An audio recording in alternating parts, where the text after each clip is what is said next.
Hello, bonjour à toutes et à tous. Tim n'apparaît pas sur le live, mais il est bien là. Il y a déjà un premier problème technique. Je sais pas pourquoi. Bah oui, t'es là. Bah oui, affiché. Bah oui, pourquoi masqué? Voilà, il est là. Ouais. Wouh. Bon, Ouh. comment ça va dans le chat? Comment ça va, Tim? Mais écoute, ça va. Je suis content d'être là ce soir, histoire de parler de choses intéressantes et vivantes et galvanisantes. Et je suis à court de mots qui finissent en hante, mais vous avez compris l'idée, quoi. Je- Aujourd'hui, on est donc réunis pour parler des femmes en formule de promotion. Donc, je suis avec le spécialiste en la matière, enfin le spécialiste autonomé, voilà, pour la F1 Academy et donc par extension de tout le genre féminin en sport automobile. Vettel Spin, on va oublier le dernier message que tu as dit, je pense, puisque si ça dérape dès la deuxième minute du live, ça va être compliqué. Ça va Donc être écoutez, vous avez vu le petit décor sympa, ça change un peu évidemment. Le décor c'est pas moi qui l'ai fait, c'est évidemment ma merveilleuse fiancée. Et donc regardez, voilà. Bon évidemment on garde le diapo, on garde forcément le diapo PowerPoint puisque voilà il y a quand même c'est quand même un peu la base de la chaîne. Donc on va parler des femmes en formule de promotion. Il y a pas mal de choses à dire. Pas mal de choses à dire puisqu'il y a eu pas mal de bêtises qui ont été dites récemment. Selon certaines actrices du sport automobile, c'est peut-être ça qui est peut-être encore plus marquant, puisque souvent on a des bêtises venant de monsieur, et venant des messieurs, on se dit, logique quoi, enfin bon, voilà, souvent c'est des gens un peu vieux, c'est pas grave et tout, mais là c'est les principales concernées qui disent des bêtises. Donc on va commencer sans plus tarder.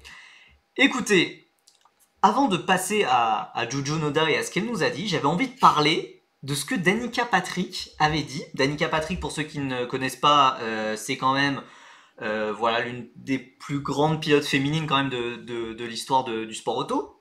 En NASCAR, en IndyCar où elle a quand même gagné une course.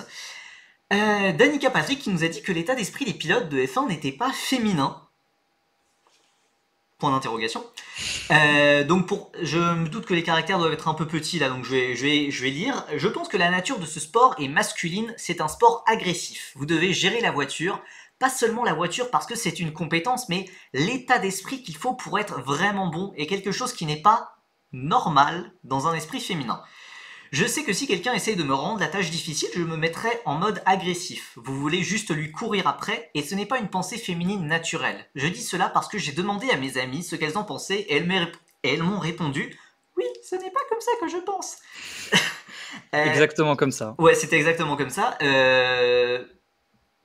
Tim, un commentaire sur cette sortie que j'ai pas très bien comprise en fait. Alors alors il y a toute une sortie, il y a beaucoup plus que juste cette partie. Là, l'article en question de Next Gen Auto, sur la deuxième partie de l'article, je suis relativement, je mets des grandes parenthèses, d'accord avec Danica Patrick dans le sens où elle dit que alors on en parlera après, hein, mais que les catégories féminines sont pas forcément Hmm. le meilleur pour se confronter aux hommes, etc., que c'est trop séparé, etc., etc., en prônant le fait qu'il faille se battre contre meilleur que soi pour devenir meilleur, etc.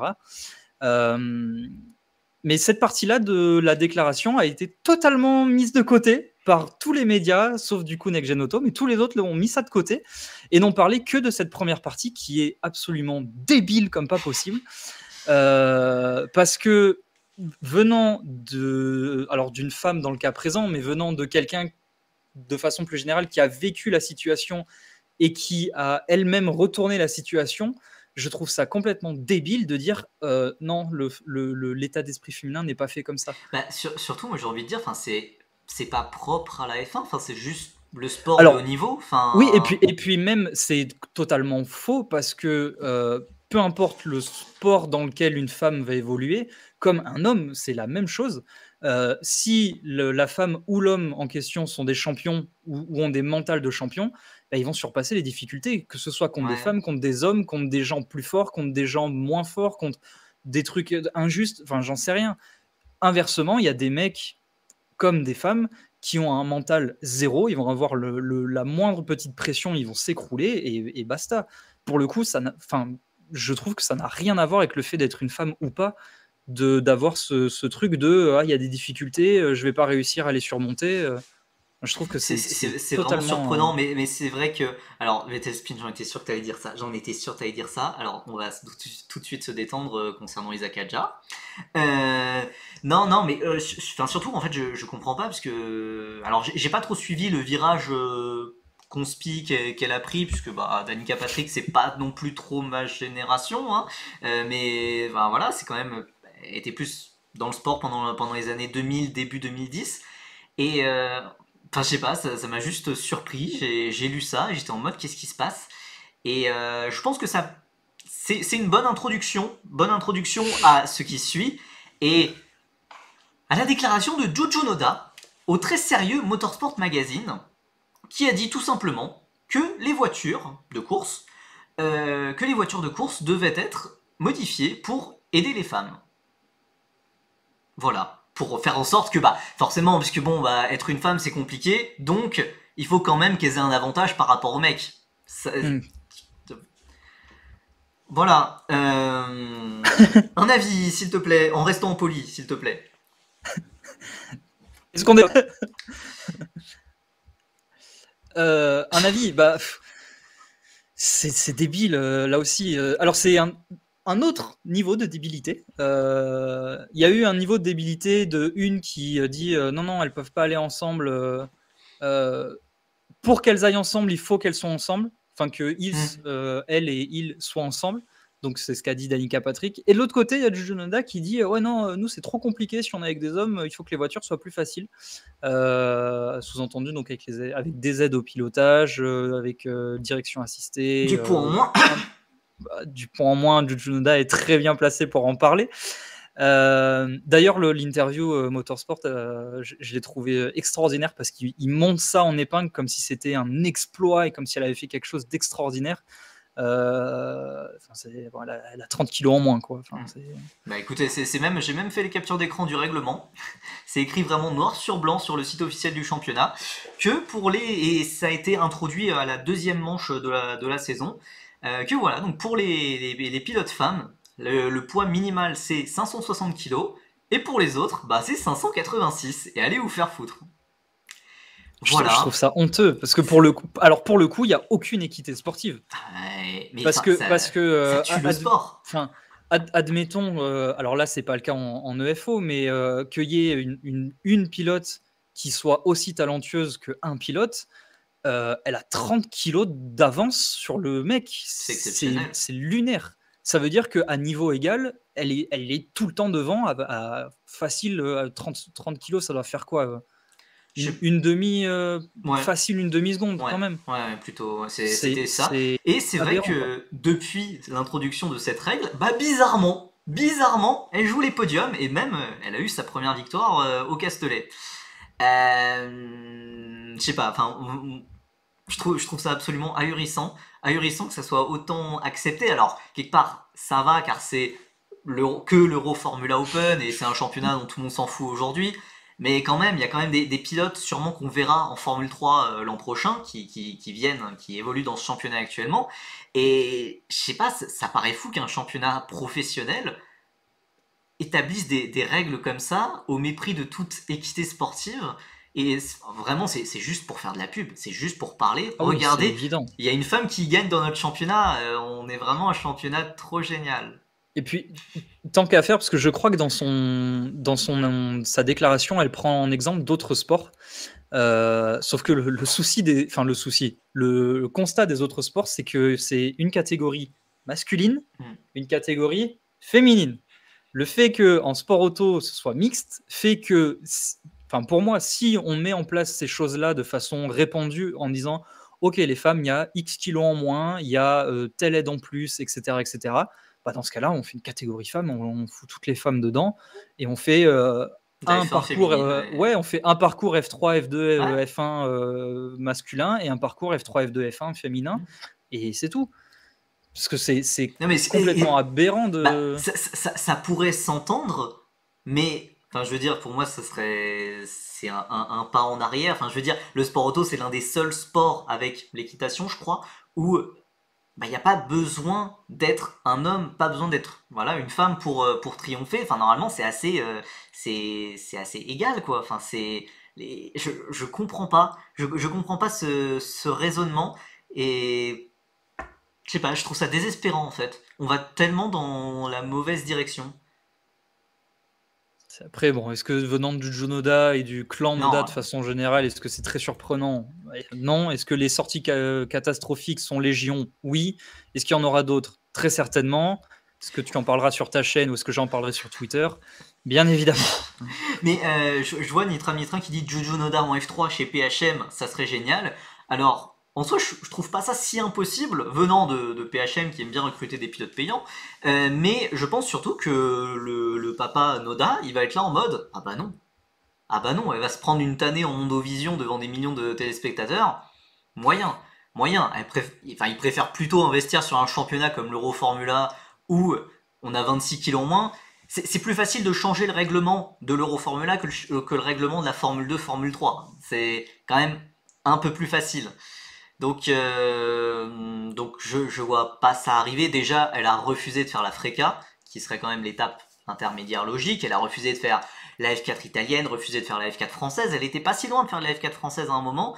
Il y a eu des trucs des magouilles de dernière minute sur de la F4 américaine. Elle était censée faire de la F4 américaine. Au final, ça s'est pas fait. Enfin, voilà, le papa Juju Noda ne la mettra jamais dans des championnats compétitifs. Donc, et oui, comme le souligne Homero, elle est en F2000, je crois. Oui, c'est le touriste, enfin le Le trophy touriste. F2000. Ça porte très bien son nom. Oui. Non, c'est le F2000 de Trophy Italia ou un truc Ouais, comme ça, je sais ouais, plus comment ça s'appelle exactement, ouais, c'est ça. où elle se bat contre, oui, contre des anciennes monoplaces et dans sa catégorie, parce que du coup, il y a plusieurs catégories. Je crois que c'est le seul championnat monoplace que j'ai vu. Ah, peut-être la Coupe de France de monoplace aussi, où il y a différentes monoplaces, où il y a du multiclasse en monoplace. Et donc les adversaires qui sont dans sa catégorie ont tous au-delà de 40 ans. Et avec, bien évidemment, je ne vous le cache pas, un potentiel un potentiel qui est sûrement arrivé à son terme il y a 10 ans déjà, et un niveau qui est proche de sûrement de la F4 danoise, que je vois passer dans le chat d'ailleurs, dédicace à la F4 danoise. Je pense même que la F4 danoise c'était plus relevé, honnêtement, parce que la F4 danoise, parfois, il y a quand même un ou deux pilotes qui valent le coup. Et ouais, bah ouais, c'est un peu niveau Boss Grand Prix, je pense, un peu niveau Raghunathan, je pense, c'est un peu la même vibe. Et je me rappelle même de sa première course dans ce championnat, où elle avait du coup une Euro Formula, et elle était opposée à des F3 de Migal, je crois, même, des F3 des années 90, et elle avait fini derrière. Autant dire que ça avait été assez mémorable et qu'on ne l'avait pas trop entendu après. Mais que bizarrement, cette année, bah, elle gagne. Elle gagne un peu plus. Et bon, alors ça n'a pas été confirmé, c'est pas confirmé officiellement, mais je me rappelle de Francesco Simonazzi, qui avait fait, donc pilote d'Euroformula, pilote d'ailleurs de Formule 3 FIA depuis le week-end dernier, qui avait dit sur le Discord de Feeder Series que globalement, elle s'assurait de passer des bons chèques par-ci par-là pour être sûr de gagner. Ça vaut ce que ça vaut. Voilà, on n'est pas à la première rumeur près sur Juju Noda, mais venant d'un pilote qui en plus la connaît bien, vu qu'ils évoluent ensemble en Euro Formula Open, il n'y a pas de fumée sans feu, j'ai envie de dire, mais bon voilà. Vetestin qui demande, il n'y a pas une compète de monoplace en Finlande où ils sont trois? Ouais, ouais. Le week-end dernier, on s'est amusé à Feeder Series à écrire les résultats de la Formula Open Finlande, où ils sont trois pilotes. Il y a deux Pecno avec, enfin deux quadragénaires avec une formule régionale, donc enfin une formule régionale, non, une F3 des années 2010 et un jeune avec une F4 récente. Et ils courent tous ensemble, enfin à 3 du coup, tous ensemble à 3. Et c'est sûr qu'au moins t'es sûr de faire podium, mais bon, je comprends pas trop l'intérêt, et surtout l'intérêt pour Feeder Series d'écrire ça, j'en ai déjà parlé avec eux, mais bon. Alors, il y a la patate de José Ramirez qui utilise le chat pour la première fois, qui nous dit dommage que Lindsay Brewer avait pas le niveau F1, ce serait exceptionnel. Elle aurait un niveau bankable totalement fou vu son physique. Alors, bah, les médias aiment beaucoup parler de Lindsey Brewer, tout simplement parce que c'est vrai que niveau physique, elle a été plutôt gâtée par la nature. Au niveau des performances, c'est quand même plus compliqué, c'est vrai. Mais c'est vrai que n'importe quel article, n'importe quel tweet sur elle, bah enfin, on le voit dans les stats, hein, sur Feeder Series, sur les médias concurrents. Dès qu'on parle d'elle, voilà, ça fait monter. C'est C'est fou triste, parce c'est à la que fois positif, sportivement, mais c'est fou parce que sportivement, c'est pas exceptionnel, non, non, vraiment. non, mais puis bah, surtout en plus son âge, je crois qu'elle a facilement plus de 25-26 ans et qu'elle évolue en Indy Pro 2000, donc c'est-à-dire la F3 de l'IndyCar, pour parler, pour parler comme ça.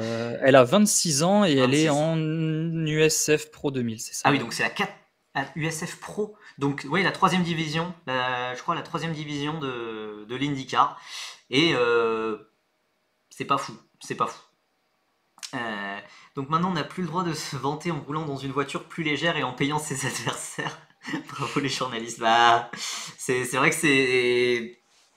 Bah, elle peut le faire, hein, elle peut le faire. Si... Ou je peux parler des splendides victoires de Juju Noda, mais il faut que à moi aussi elle me passe des chèques, hein, parce que sinon, sinon je vais continuer à la descendre. Hein. Enfin, y a pas de magie. Hein.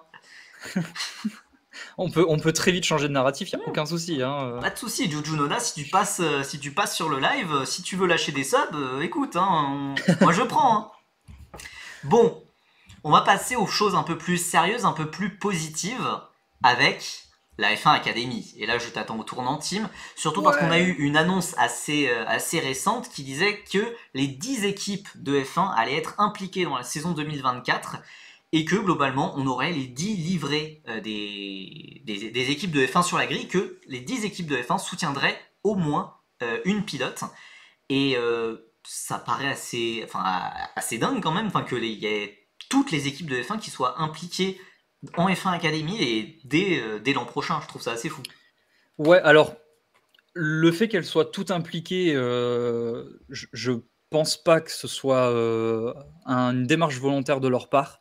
Parce que pour info, les équipes qui là aujourd'hui sont en F1 Academy, donc il y a MP, Arts, Campos, Prema et Carline. Carline, merci, ont été plus que forcés à rejoindre la F1 Academy.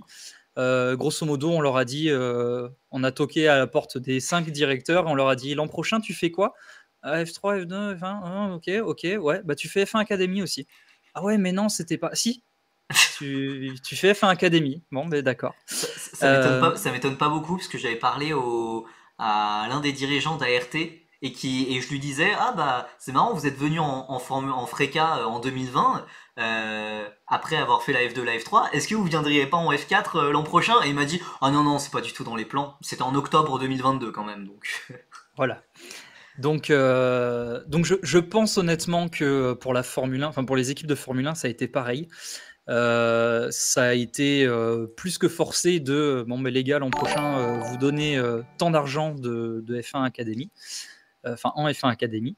Euh, Ceci dit, parce que bon, faut quand même parler de cette décision.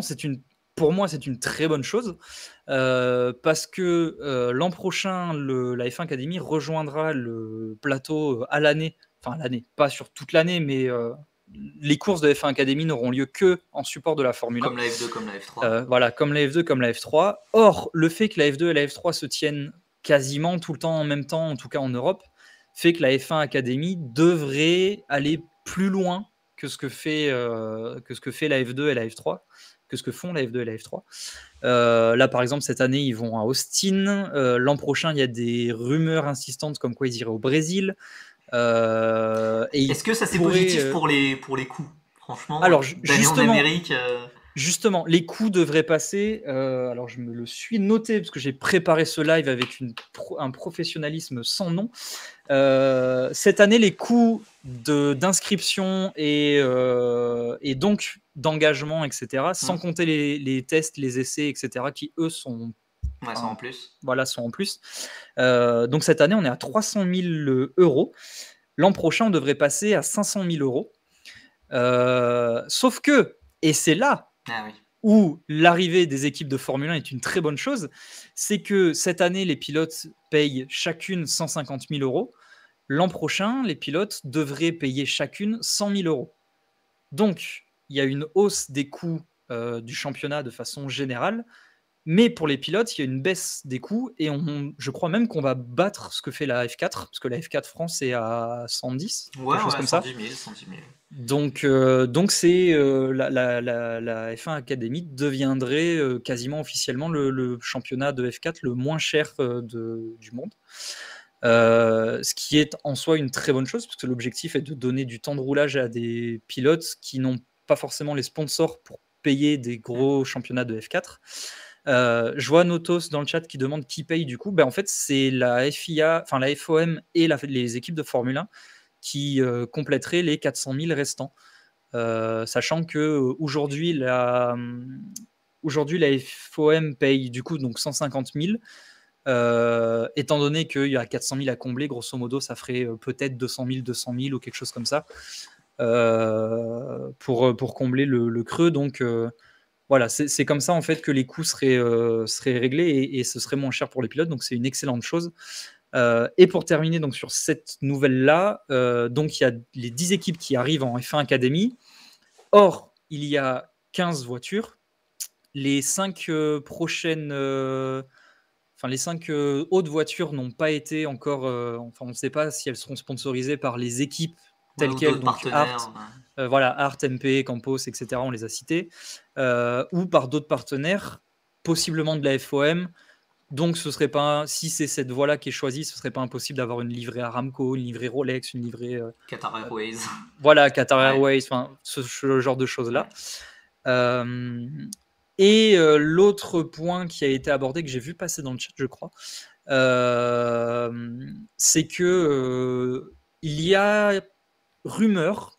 Alors pour le coup, il y a eu des démentis et il y a eu des confirmations. Enfin, c'est pas des démentis ni des confirmations, mais il y a eu des gens qui ont dit oui, ça va être ça, et d'autres gens qui ont dit non, ça va pas être ça. On veut des ragots, Tim. On veut des ragots. Il y a l'idée que les pilotes qui seraient donc soutenus par les équipes de Formule 1 rejoindraient les académies des équipes de Formule 1. Donc ça, c'est la rumeur qui a été donnée. C'est pas déconnant pour certaines. Je pense là, par exemple, cette année, si on prend typiquement Abby Pooling est soutenue par Alpine. Donc, si elle est là l'an prochain, c'est pas illogique si elle a une livrée Alpine et qu'elle est dans l'académie Alpine. S'il y a des pilotes Ferrari avec une livrée Ferrari dans la FDA, c'est pas déconnant non plus. Maintenant, est-ce qu'il y a une pilote qui va intégrer une pseudo-académie As? Voilà. L'académie Red Bull aurait 2 pilotes. Il y aurait, oui. Ouais. Voilà, c'est des choses qui seraient comme ça. Pour le coup, alors les sources qu'on a eues qui ont avancé cette thèse des équipes déjà qui arrivaient en F1 a aussi avancé la thèse que les équipes rejoindraient les académies. Une pilote de la F1 Academy, elle, a dit non, moi je ne pense pas. Et les équipes de F1 Academy, elles, ne savent pas ce qui va se passer l'an prochain. Yes. Donc, voilà où on en est. Bon, ça paraît encore assez flou, mais bon, en vrai, on s'y attendait un peu aussi. C'est surtout une grande annonce de com, et je pense qu'après, il va y avoir des trucs dans les coulisses derrière. Je réponds un peu aux messages dans le chat. Salut à Jérém, dont d'ailleurs c'est le premier message dans le chat et qui vient de follow, donc merci Jérém. Aurélia Nobles en F1 Academy, je vois pas ça arriver puisqu'elle est en discussion, comme on l'a dit lors du précédent live, elle est en discussion pour aller en Freca chez Prema. Pour moi, ça serait une catastrophe, mais elle est en discussion pour aller en Freca. Mais c'est clair qu'il y a une possibilité où elle fait la F1 Academy avec Prema, évidemment. J'ai pas d'autres commentaires. Oui, Break to Twitch qui m'avait demandé pour toi quel pilote de F1 Academy a le niveau de F3.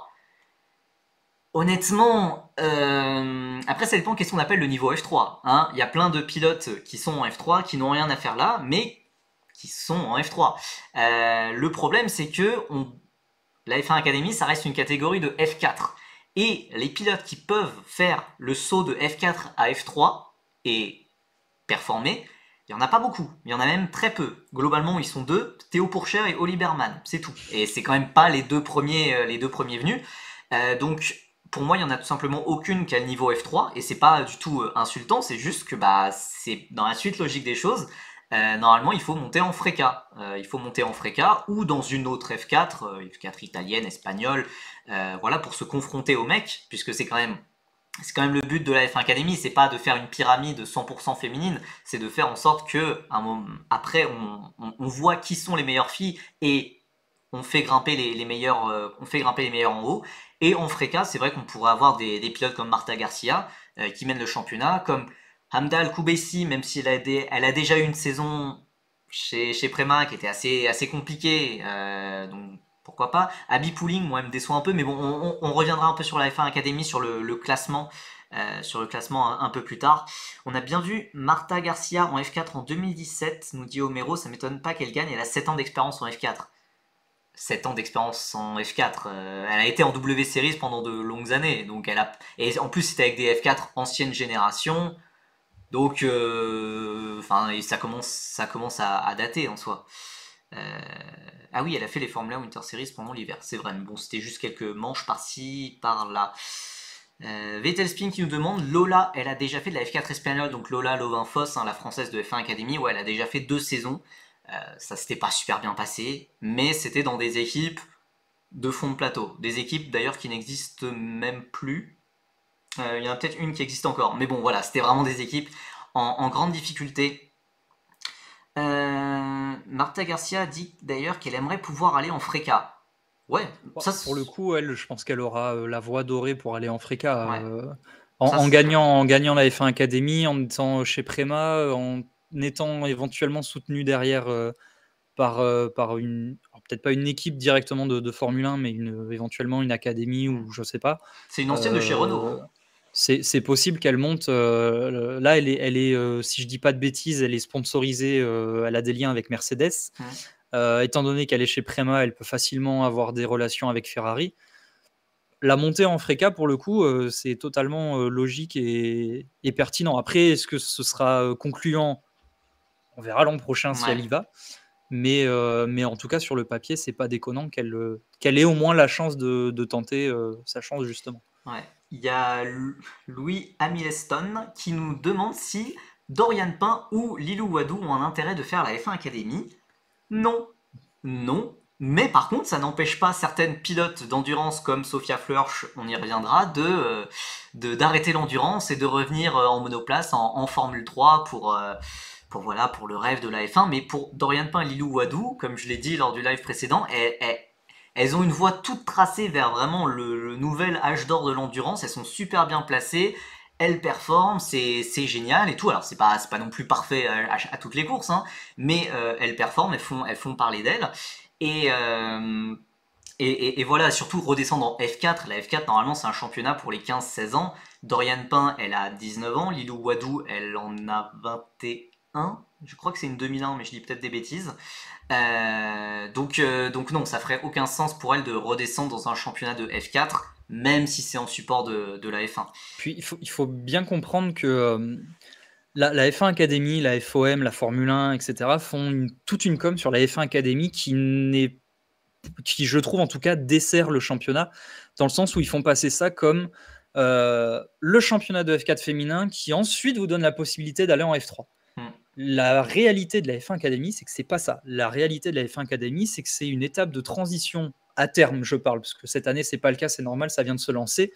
Je parle à terme. L'objectif de la F1 Academy, c'est d'être un championnat de transition entre les pilotes qui sont en karting, pilotes féminines, donc qui sont en karting ou qui ne sont pas en karting parce qu'elles n'ont pas forcément les moyens ou qu'elles n'ont pas fait, ou il y en a qui font directement le saut en monoplace. Donc, d'avoir ce temps de roulage-là, parce qu'en F1 Academy, tu roules beaucoup pour pas cher, etc., avant d'aller ensuite en F4 mixte. C'est là tout l'intérêt de la F1 Academy. C'est que tu puisses te montrer, tu es sur le plateau avec la Formule 1, tu as énormément de visibilité, tu roules beaucoup pour pas cher. Si tu performes là, tu sais très bien que tu as des sponsors qui vont te tomber dessus et qu'après, si tu es vraiment doué, que tu as vraiment du talent, que tu vas avoir après un pont d'or pour aller soit en d'autres F4 avec les sponsors qui vont, soit si vraiment tu as le talent de monter directement en Freca Et là, après, de pouvoir te confronter au mec et donc à un public mixte, entre guillemets. C'est tout l'intérêt de la F1 Academy, c'est qu'il ne faut pas voir ça comme étant un passage obligatoire pour monter les échelons, mais plus comme une cellule de développement, entre guillemets, des pilotes à moindre coût et en ayant beaucoup de temps de roulage. Ouais. Pour répondre à Homero, elle est sponsorisée Mercedes Marta Garcia. Alors je crois qu'elle est enfin c'est un concessionnaire Mercedes, je crois. C'est pas genre Mercedes. Alors c'est pas l'équipe de Formule 1, c'est Ouais, voilà. évident. Je vais essayer de regarder ça rapidement. Marta Garcia, Mercedes. Je crois. Alors, je regardais. Ouais, c'est un concessionnaire espagnol, nous dit Jérém, qui est fan D'accord. de Marta Garcia, donc j'ai tendance à le croire. Homero qui nous dit Marta Garcia, elle est bien gentille, j'ai aucun mal à la voir en fréca, mais à 23 ans. Son expérience et la prématax, je pense pas que ça soit une surprise de l'avoir gagné ce championnat, qui, on le rappelle, reste à un niveau relativement faible. Je suis assez d'accord. En fait, pour moi, il y a beaucoup de pilotes de F1 Academy qui ne devraient pas être dans un championnat de F4, qui ont plus de 20 ans, qui ont 23, 25 ans, pour 26 ans même peut-être pour les nabulaires. 25. Ouais, 25 pour les nabulaires. En fait, est-ce que la F1 Academy, ça arrive pas juste trop tôt? Enfin, genre, je comprends l'idée, je suis même assez pour l'idée, mais est-ce que ça arrive pas trop tôt, puisque là, tu prends quel pilote? Enfin, c'est pas un vrai championnat de F4, Alors, là, c'est... Alors non, à l'heure actuelle, la F1 Academy n'est pas ce qu'elle est censée être. Mais c'est évident, tu lances un championnat, il te faut un produit d'appel. C'est tout con, mais il te faut un produit d'appel. Et tu ne peux pas dire à une jeune pilote qui a du talent, viens chez nous, tu vas voir, c'est bien, alors qu'elle a l'opportunité d'aller dans des championnats où elle sait qu'elle va pouvoir s'épanouir. Parce que même si c'est soutenu par la FOM, etc., avant le lancement, personne ne pouvait dire si ça allait être une W Series bis et donc une bouse pas possible, ou si ça allait être quelque chose de révolutionnaire, etc., comme l'a pu être la nouvelle version de la FFSA F4, par exemple. Le fait est que il y a forcément la génération actuelle de F1 Academy. Alors quand je parle de la génération actuelle, c'est cette saison, peut-être la saison prochaine, voire la troisième, sont des générations sacrifiées. Il ne faut pas s'attendre à ce que dans 3 ans, la F1 Academy ait atteint son potentiel et que ça y est, on est le championnat nickel. Pour moi, il faut tabler sur minimum 5 ans, voire plus entre 5 et 10 ans. Alors pour le coup, 10 ans, c'est vraiment grand max. Si dans 10 ans, ça ne va pas décoller, faut laisser tomber. Mais voilà, on va dire 5-7 ans pour moi avant que le produit arrive à maturité. Et forcément, on va avoir 1-2 générations qui vont être sacrifiées, qui vont partir à la poubelle parce que les pilotes sont en GT, retombent en F1 Academy, étaient en Freca, retombent en F1 Academy, etc. Avant qu'il y ait vraiment, comme là, il y en a peut-être 3 cette année, 4 grand max, qui soit étaient en F4, donc sont cette année à leur 2e saison, soit font le saut du karting à la F4, etc. Et finalement, c'est ces pilotes-là qui rentrent vraiment dans le but de la F1 Academy. Une Marta Garcia n'a rien à foutre en F1 Academy. Lena Buller n'a rien à foutre en F1 Academy. Kari Schreiner, qui a fait X millions d'années en GT, n'a rien à foutre en F1 Academy. Enfin, ces pilotes-là n'ont rien à foutre ici. Mais d'un côté, il fallait combler de la place. D'un autre côté, pour elles, ça leur fait un programme. Ça leur fait aussi un moyen d'avoir de la visibilité, etc. etc. Donc, c'est donnant-donnant. Pour le début, que ça soit bancal, c'est normal. Mais justement, est-ce que tous les efforts qui sont concentrés autour de la F1 Academy, justement, c'est pas des efforts un peu perdus dans le vent? Est-ce que, je fais une transition avec ma prochaine diapo, est-ce que le but, ça serait pas de faire plutôt de concentrer les efforts sur le karting? Alors, c'est évidemment beaucoup plus compliqué, mais il y a des équipes de F1 qui le font, comme Alpine, avec le programme Racer, qui a sélectionné 6 jeunes pilotes de kart, dont la très talentueuse Lisa Billard. Et tout simplement, voilà, il sélectionne les 6, il les forme, il y a du coaching derrière, il y a voilà, il leur donne un peu de budget, il y a des coachs de grande qualité quand même qui bossent avec des pilotes de F2, de F3, qui ont bossé avec des pilotes de F1. Est-ce que ça, c'est pas plutôt ce genre d'initiative qu'il faudrait avoir avant de penser à la F1 Academy dans le futur, puisque la F1 Academy, tu peux faire tout ce que tu veux, s'il n'y a pas de pilotes de kart qui viennent derrière, ça va rester un championnat pour je vais pas dire des trentenaires, ça c'était la W Series, mais pas loin. Alors oui, sur le fond, oui, je suis totalement d'accord. Maintenant, je pense que les deux sont compatibles. Si tu as Alpine qui a son programme Racer, si tu as Ferrari qui aussi a souvent des pilotes, alors un ou deux de la FDA qui sont du karting ou qui montent en F4. Mercedes qui, alors je ne sais pas si c'est le cas cette année Oui, non, il y a une pilote là, féminine. mais voilà, qui ont aussi un ou deux pilotes qui sont en karting. Red Bull coûte déjà ses pilotes quand ils sont en karting. Alors ils les signent quand ils arrivent en F4, mais ils ont déjà des regards. Et quoique, même, je crois qu'ils ont aussi des contrats avec des pilotes de karting. Oui. Donc rare, en soi, arrive, le démarchage est déjà fait à ce niveau-là. Alors pas à fond avec les féminines. Mais si la formule actuelle de la F1 Academy avec les équipes de Formule 1 est là, par exemple, le programme Racer prend double conséquence, alors conséquence c'est pas le mot, mais double impact positif avec le fait de former des pilotes masculins et féminins et la pilote féminine qui est en karting, de lui dire bah écoute, on a une place toute trouvée pour toi dans notre équipe en F1 Academy. Et là, elle a le potentiel de se développer, de rouler, de s'épanouir et éventuellement ensuite d'aller, si ça se concrétise, en F4 mixte, en F3, etc. Et l'autre souci de vouloir investir en karting, c'est que, alors moi le premier, je trouverais ça très bien de dire aux pilotes, ok, avant toute chose, c'est en karting qu'il faut commencer, qu'il faut avoir les bases, etc. Or, en karting, les retombées économiques que peuvent avoir des sponsors en investissant sont nulles. C'est sûr. Nulles par rapport à ce que tu as. C'est un pari sur l'avenir. Alors oui, c'est un pari sur l'avenir, mais alors pour le coup, que ce soit féminin ou masculin, combien de pilotes où tu les vois, tu dis oh putain, lui il a un potentiel, lui ou elle il a un potentiel de fou, et arriver, alors je parlais Freka F3 en étant optimiste, mais même il y en a en F4 où tu dis ouais mais finalement non, finalement le mec a pas réussi à faire le saut pour X ou Y raison et c'est de l'argent perdu.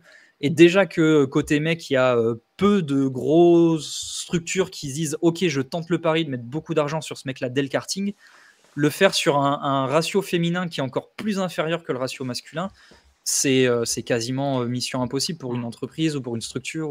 Et pour aller dans ton sens, en fait, c'est vrai que ça fait sens du coup de promouvoir la F1 Academy, puisque la F1 Academy, ça peut créer des vocations, comme le faisaient d'ailleurs les W Series, c'était un peu au moins l'un des rares avantages. On voyait des filles rouler dans des monoplaces en même temps que les grands prix de Formule 1, et c'était quand même un avantage, mais ça c'est un avantage qui peut se voir que sur des années, sur des lustres. Donc c'est pour ça que je parle de plusieurs années et de 5-10 ans. Alors, encore une fois, 10 ans c'est le grand maximum, mais voilà, de ce temps-là pour le temps qui est l'impact sur les jeunes pilotes.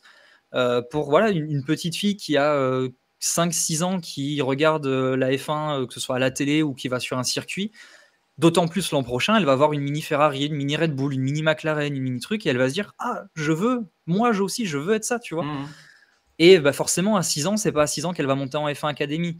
Il va lui falloir une dizaine d'années. Très décevant. Alors oui, très décevant, sauf si elle a un talent exceptionnel, et non, parce qu'il y a une limite d'âge en F1 Academy.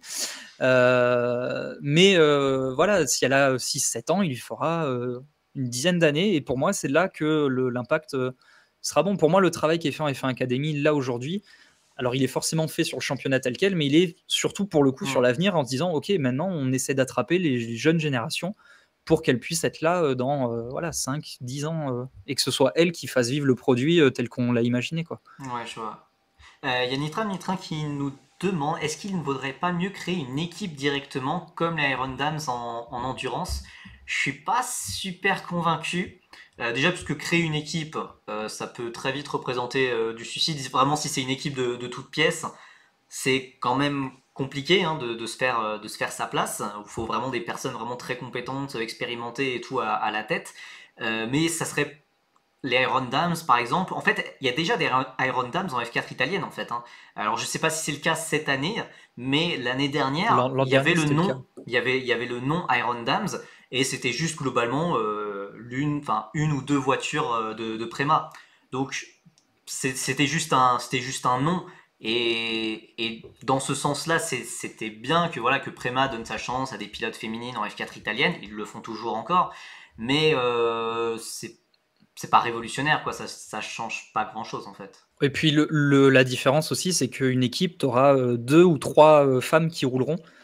Là où aujourd'hui, en F1 Academy, tu en as 15. Ouais. Alors c'est sûr que sur les 3, tu auras éventuellement les 3 meilleurs. ou en tout cas sur le papier les 3 meilleurs.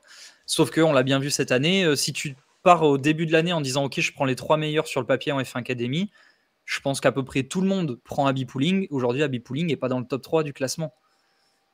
Et donc, si tu te dis je prends 3 pilotes et que tu fais un mauvais pari, 2 mauvais paris, voire si tu as vraiment une guigne de merde, tu fais les 3 mauvais paris et que tu as 3 pilotes qui concrétisent rien, bah, c'est du gâchis. Ce qui est beaucoup moins possible. Alors, c'est possible, hein, je dis pas que c'est impossible, mais ce qui est beaucoup moins possible avec 15 pilotes qui ont la chance de rouler. Ouais. Je vais passer à la phase suivante où on va parler un peu de chaque pilote, pilote par pilote. Et globalement, on passe par la plus prestigieuse, on commence par la plus prestigieuse des pilotes, tout simplement la plus prestigieuse parce qu'elle a gagné, parce qu'elle a déjà gagné cette année. Elle a gagné la course 1 au Paul Ricard dans le prestigieux championnat d'Euroformula Open, qui est en quelque sorte de la F3 européenne, mais version Wish, hein, clairement, parce que la F3 européenne c'est la Freca. Mais là, voilà, elle est 5e au championnat. Et on peut absolument rien en tirer. On peut absolument rien en tirer de cette saison, vu que elle roule avec 26 kilos de moins depuis la deuxième manche. Voilà. En fait, j'ai pas grand chose à dire. Hein. C'est juste, y a rien à dire. Voilà. En dehors du fait qu'il faudrait mettre le papa en prison, y a pas grand chose à dire. Ouais. Non, c'est. Voilà, et en plus, même la course qu'elle gagne, je crois, il n'y a que 6 voitures qui finissent la course et les 2 meilleurs pilotes du championnat sont out. Alors, je sais plus ce qui s'est passé. Ouais, je t'avoue que je regarde pas les courses d'Euroformula Open. Et je crois que le dépassement qu'elle fait pour la victoire, Oui. il est à la chicane, donc du Mistral. Et là où toutes les voitures donc prennent la chicane, alors je crois que c'est la chicane qui est en Formule 1. Tsunoda a pris le circuit GTL. Elle est voilà. Oui, totalement. Son dépassement était totalement illégal. Je sais pas si j'avais retweeté sur mon, j'avais pas si j'avais retweeté sur mon Twitter, mais en effet, on voit la vidéo du dépassement qui est totalement illégale. Mais bah, je pense que. Alors on nous dit que c'est une autre course. Ah ouais. Autant pour nous peut-être. Le fait est qu'elle a quand même pas été pénalisée pour cette manœuvre. Oui. Et qu'elle a quand même eu un podium du coup si c'est la course 3. Et que voilà. Donc oui, mais bon, je crois que c'est la course 3. Eh ben, voilà, pas grand chose à dire, mais c'est terrible, hein, puisque 17 ans, elle est dans les temps de passage. Enfin, c'est normal d'avoir une pilote de 17 ans en Euroformula. C'est pas comme, Marta Garcia ou Lena Bühler qui ont 23-25 ans et qui sont en F1 Academy. C'est une pilote de 17 ans et je suis persuadé qu'avec des choix de carrière plus raisonnés, elle serait vraiment pas dégueu. Hein. Enfin, en F4 danoise, alors c'est la F4 danoise, je sais, mais la F4 danoise, elle était pas ridicule. Surtout la première année, elle était vraiment pas ridicule. Et à cette époque, il n'y avait pas de. En tout cas, on connaissait pas, ça n'a jamais été révélé, mais en tout cas, il n'y avait pas de différence entre les voitures, ce genre de choses. Mais voilà, bon, c'est dommage que sa carrière soit aussi mal gérée par son papa, qui on passe un bisou. Et maintenant, on parle de la superstar. Il faut parler de la superstar, Jamie Chadwick, qui, si vous traînez un peu sur Twitter, surtout sur le Twitter anglophone, c'est des pépites, le Twitter anglophone, qui nous dit que globalement, à chaque changement de pilote, qui faudrait mettre à la place de Nick De Vries, qui faudrait mettre à la place de Logan Sargent, faudrait mettre Jamie Chadwick. C'est une femme, elle le mérite. Non. Déjà, puisque déjà c'est le truc le plus rétrograde de penser comme ça, à mon humble avis, hein, c'est une femme, du coup elle mérite, hein. Non. Jamie Chadwick, pour ceux qui n'ont pas suivi, la triple championne, la triple tenante du titre des W Series, hein, qui a égalé donc seule et unique championne de ce championnat d'ailleurs. Exactement. De toute l'histoire, c'est fini là. Exactement, oui, championnat liquidé financièrement, qui a des dettes, qui a énormément de dettes. Voilà, c'est le championnat est mort et enterré. Jamie Chadwick, donc, qui s'est expatrié aux États-Unis en Indy Next, donc c'est anciennement l'Indy Lights, donc la F2 de l'IndyCar, si on peut parler ainsi. Jamie Chadwick qui progresse. Elle progresse, hein, c'est la première saison. Ça a été assez compliqué, on peut le voir sur les premières courses où elle était en dehors du top 10, et là elle est sur 4 top 10 d'affilée. C'est bien, mais le problème, c'est que je vais vous donner les noms de ses coéquipiers. Hunter McElray, qui est actuellement deuxième. Louis Foster, cinquième et qui est aussi rookie. Et James Rowe Jr., qui est septième. Et bah, c'est pas fou du coup. Ça fait que, alors elle est chez Andretti qui est l'un des top teams, hein, aussi bien en IndyCar qu'en Indy Next, et Jamie Chadwick n'est que 12e. Alors c'est pas alarmant, c'est pas abyssalement nul, hein. De toute façon Jamie Chadwick a un niveau, a un bon niveau quand même, mais bah, c'est peut-être pas fou quoi. C'est juste pas fou et on a du mal à être hypé, il faudra sûrement une deuxième saison. Mais malgré toute la hype autour d'elle, malgré tous ses titres en W Series, bah ça reste un apprentissage à la dure. Pour elle, en fait, je pense qu'il faudra surtout voir ce que ça donne sur une deuxième année, en fait. Faudra voir ce que ça donne ailleurs qu'en monoplace. Ouais, oui, non, mais aussi, non, mais je partais dans le prisme. Elle a l'air de vouloir continuer en monoplace à tout prix. Elle a l'air de vouloir continuer. Après, voilà, au bout d'un moment, peu importe le ou la pilote que tu es, si tu te rends compte que ton niveau n'est pas le bon par rapport au championnat que tu vises et que tu n'es pas capable d'avoir le recul de te dire ok, je vais tenter ailleurs autre chose. Voilà, pour le coup, c'est le cas de Chadwick qui pendant 4 ans, parce qu'il y a eu l'année Covid entre la première saison et la deuxième de W Series, donc qui pendant 4 ans a végété dans ce championnat de merde. Alors on peut parler de l'année Covid de Jamie Chadwick. Qu'est-ce qu'elle a fait? Parce elle était en Formule Régionale Europe, donc qui ne s'appelait pas encore Freca à l'époque. Elle était chez Prema. Et chez Prema, ses coéquipiers s'appelaient Gianluca Petekov, Arthur Leclerc et Oliver Rasmussen. Bon, c'est pas les noms les plus clinquants, mais c'est peut-être des noms que vous avez déjà entendu parler, notamment Leclerc qui est en F2. Gianluca Petekov a fini champion, Arthur Leclerc a fini vice-champion, Oliver Rasmussen a fini 3e, Jamie Chadwick a fini, alors je dis peut-être une bêtise, 9e ou 10e. Et surtout, il y avait une rivalité incroyable pendant toute l'année avec Gillian Henrion, pilote français, qui évoluait avec une équipe privée, avec son papa et un mécano, alors que Jamie Chadwick était chez Prema. Donc c'était compliqué. Alors oui, il y a eu plein de théories un peu conspi en mode Prema l'a fait perdre exprès. Pourquoi ? Je veux bien entendre, hein, mais je comprends pas. Donc c'était une année extrêmement compliquée. Et c'est bizarre puisque Jamie Chadwick, avant ça, elle avait été vraiment plutôt bonne en Formule 3 asiatique, où elle avait fait 4e, où elle avait battu des pilotes comme Nikita Mazepin, qui, certes, c'est peut-être pas le talent générationnel de la F1, mais l'air de rien, c'est un pilote qui a gagné des courses en F2. Elle a gagné en F3 britannique. Elle a gagné des courses en F3 britannique. Elle a gagné le MRF Challenge en Inde. C'est peut-être pas le truc le plus relevé, mais quand même, c'était quand même un championnat hivernal assez coté à l'époque. Donc, elle a un talent. Ça c'est incontestable, mais il y a des trucs qui ont vraiment pas marché lors de cette année Covid là. Et bah là, elle est chez Andretti et c'est. J'aimerais rebondir sur ce que dit. Alors, Homero dans le chat, pour ne pas écorcher ton nom, qui dit donc tu es dur, c'est évident qu'elle avait des meilleurs coéquipiers plus expérimentés. Vu comment elle construit ses courses, surtout les dernières, j'attends de voir. Elle a largement le niveau du championnat pour moi. Elle était nulle part au début de l'année, je te l'accorde. Mais maintenant, faut pas abuser, c'est loin d'être ridicule. Alors, moi, quand je disais le fait de ne pas avoir le recul, etc., c'est que elle ne vise pas l'Indy Next. Son plan de carrière, c'est pas de se dire je vais rester toute ma carrière en Indy Next.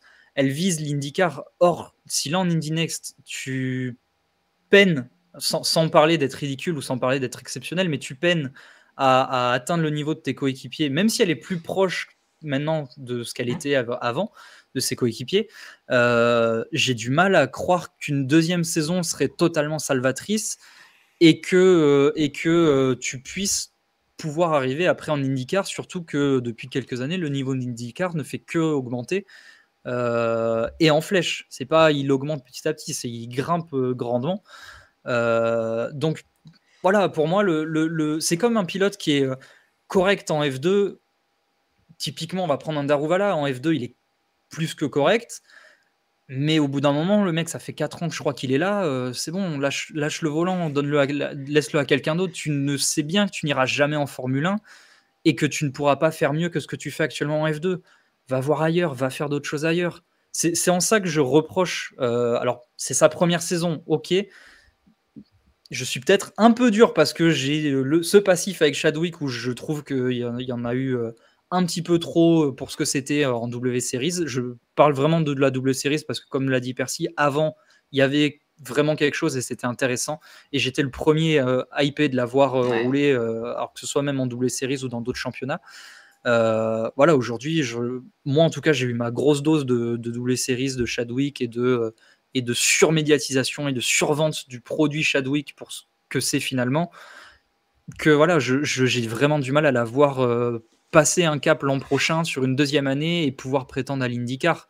Sauf le but de l'Indy Next aujourd'hui, c'est de viser l'IndyCar, et si c'est pas Et si c'est pas le niveau. Je pense honnêtement, on voit son sponsor DHL qui avise la place de Romain Grosjean actuellement, qui est chez Andretti en IndyCar avec le même sponsor. Enfin, ça se voit que c'est son plan de carrière. Mais si elle y arrive, bah, sportivement, ça serait pas mérité. Elle fait pas une saison dégueu, hein, vraiment pas du tout hein, quand même. Elle est 12e et elle progresse comme on le voit avec les 4 derniers top 10. Elle a surtout fait la 8e place à Nashville, c'était pas mal. Mais par exemple, sur la dernière course, ses coéquipiers ils font un triplé avant que Foster s'accroche un peu comme un débile. Hein. C'était pas très malin. Mais ses 3 coéquipiers faisaient un triplé, elle était 11e.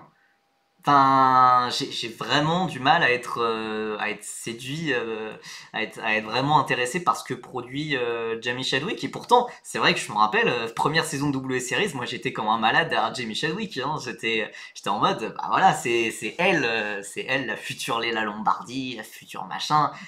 Bah ouais, mais voilà, le sport auto, c'est les formules de promotion surtout, c'est vraiment pas mal de déceptions quoi. C'est le sponsor de l'équipe et de la voiture, pas de Chadwick et aucune chance qu'elle arrive en IndyCar chez Andretti. C'est quand même un atout comme à ne pas négliger, hein, Jamie Chadwick. Après, Andretti, ça reste un top team, donc je sais pas s'ils prendraient le pari, mais je crois qu'ils ont quand même Devlin de Francesco, ou peut-être dans une autre équipe. Mais si un gars comme Devlin de Francesco arrive à avoir une place en IndyCar depuis plusieurs années, je me dis que Jamie Chadwick peut y avoir sa place, mais ça serait vraiment pas fou. Ça serait vraiment pas fou. Mais on verra ce que ça donne. On verra ce que ça donne pour Jamie Chadwick. Je pense quand même qu'elle partira sur une deuxième année dans le doute. Il faudra voir si vraiment là elle arrive à jouer devant, puisque c'est vrai que ça reste quand même sa première année avec cette voiture. Ça reste sa première année dans les circuits américains. Et on peut comprendre qu'il y a un temps d'adaptation. Il y a des circonstances qui font que c'est évident. Maintenant, voilà, j'espère pour elle que si c'est pas l'an prochain, que dans 2 ans, elle ait des portes en IMSA. Et pour le coup, je pense qu'elle aura des portes en IMSA. Maintenant, il faut qu'elle les ouvre et qu'elle y aille. En plus, Jamie Chadwick, elle a déjà fait du GT. Elle a déjà gagné je sais pas en quelle catégorie, mais elle a gagné le championnat de championnat de Grande-Bretagne de GT, qui est quand même assez relevé. Donc voilà, on sait qu'elle a un talent et on espère que j'ai vraiment envie qu'elle aille en dehors de la monoplace, puisque comme une Dorian Pain, comme une Lilou Wadou, c'est peut-être pas forcément en monoplace qu'elle va s'épanouir. C'est ça, ça fait partie de ces pilotes qui. Et pour le coup, là, on parle, c'est un live consacré aux pilotes féminines, mais c'est pareil pour les masculines, enfin les masculins. Il y a des pilotes qui ne sont juste pas faits pour la monoplace, d'autres qui ne sont pas faits pour le GT, d'autres qui ne sont pas faits pour l'endurance, d'autres pour le rallye. Enfin, voilà, c'est comme ça. Si elle a un très bon niveau et que son niveau est juste pas propice à rouler en monoplace, mais qu'il est propice à rouler ailleurs, et ben faut qu'elle aille rouler ailleurs. Ouais. Et ça nous fait une très bonne transition pour parler de la prochaine pilote, je pense. Hop là, Sophia Flörsch, qui elle a fait le chemin inverse. Pour ceux qui suivaient la F3 en 2020, genre l'année pour Cher Piastri, Sophia Flörsch était déjà présente. C'était chez Van Amersfoort Racing, si je dis pas de bêtises. Elle avait pas marqué de points. Depuis, elle est partie en endurance, elle est partie en LMP2 en WEC, notamment avec le Richard Mille Racing Team. Oui. Ça se passait bien. Ça se passait même assez solidement. Et du jour au lendemain, elle a tout plaqué et elle a rejoint la F3 FIA chez PHM by Charouz.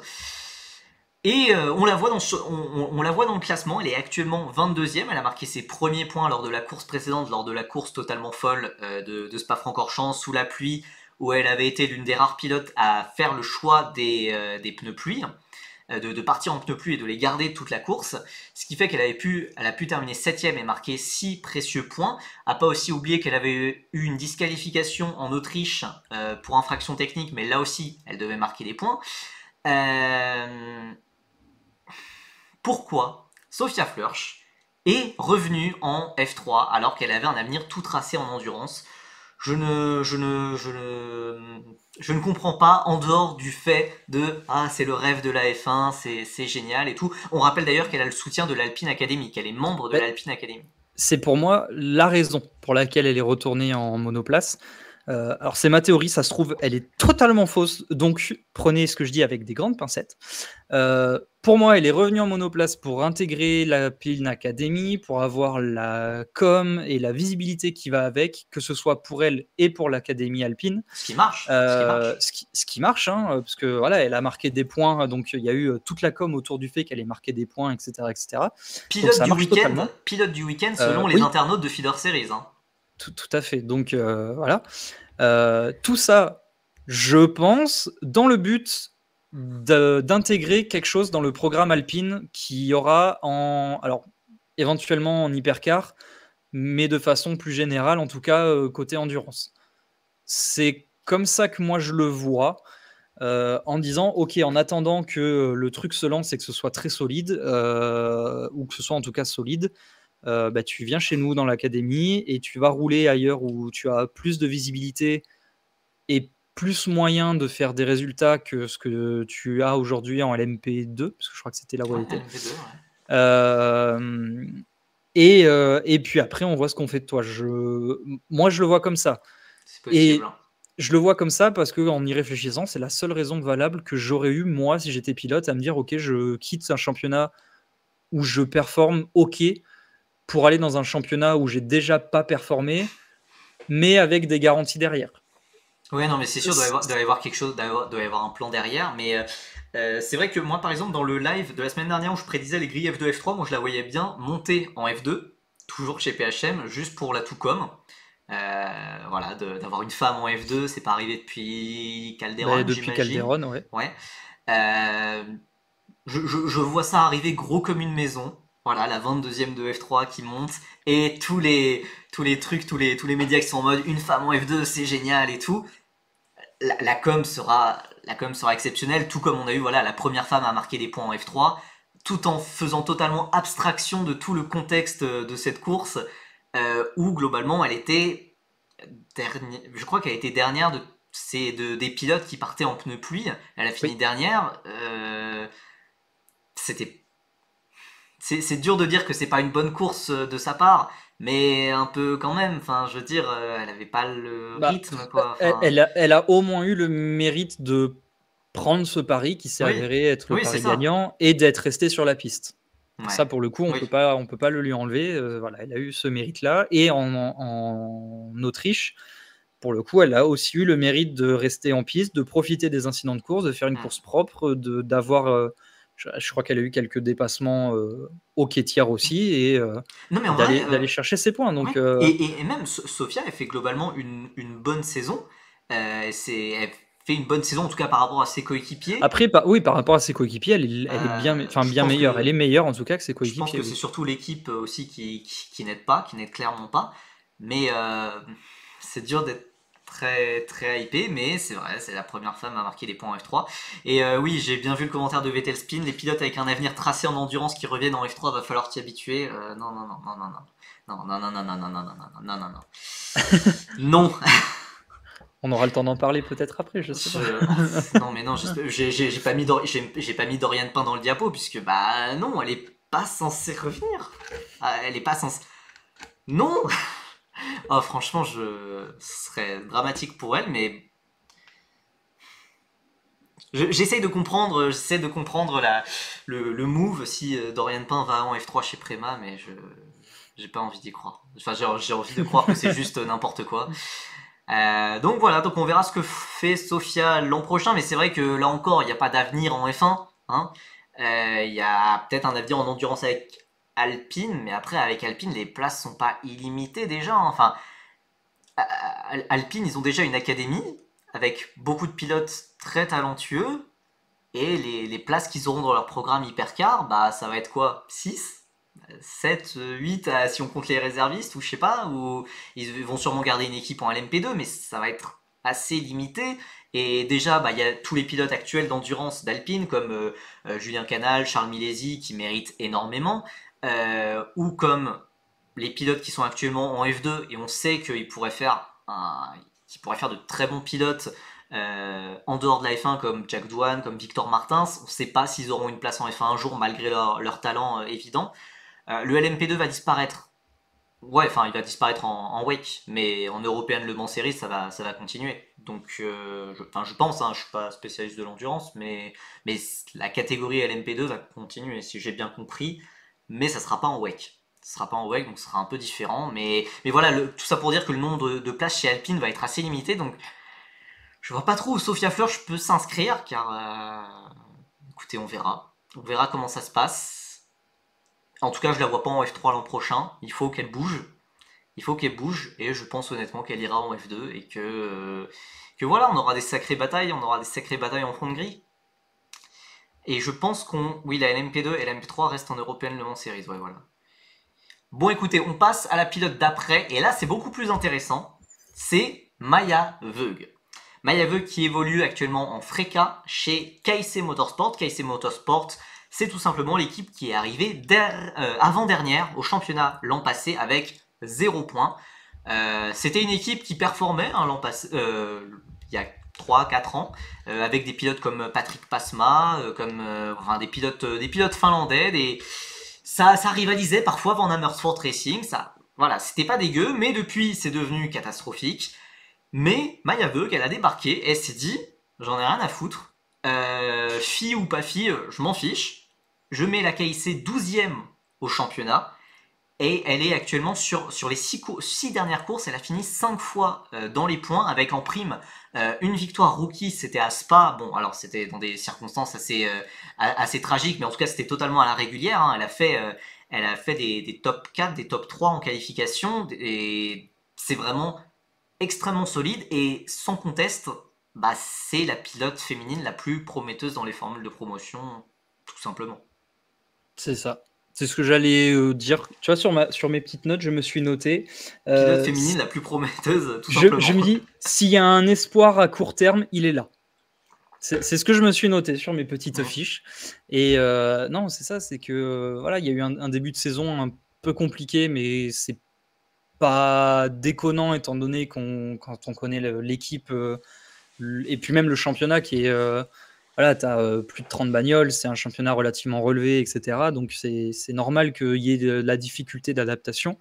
Et là, le cap, alors c'est pas la mi-saison, mais grosso modo, le cap de la mi-saison passée, ça y est, ça roule. Maintenant, ça y va, et elle a fait régulièrement des très bonnes choses avec une voiture qui n'est pas censée normalement lui permettre de faire des très bonnes choses. Donc c'est très bien. Et puis elle a l'avantage d'être soutenue par la FDA, si je dis pas de conneries. Ouais.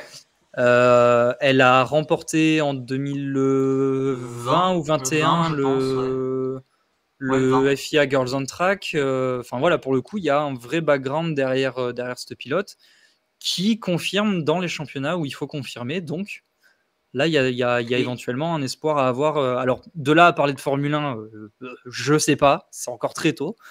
Mais de là à parler de F3 et de se poser la question sur l'avenir de la F2, je pense que c'est pas déconnant. Non, totalement, totalement. Et en plus, c'est même doublement plus impressionnant, puisque on sait globalement que les critiques sur les femmes en sport auto, c'est que ah bah non, le sport auto c'est trop physique, du coup elles vont galérer et tout. C'est un argument qui tient plus trop à l'heure de la F1, qui est avec beaucoup d'assistance quand même, avec beaucoup d'aide.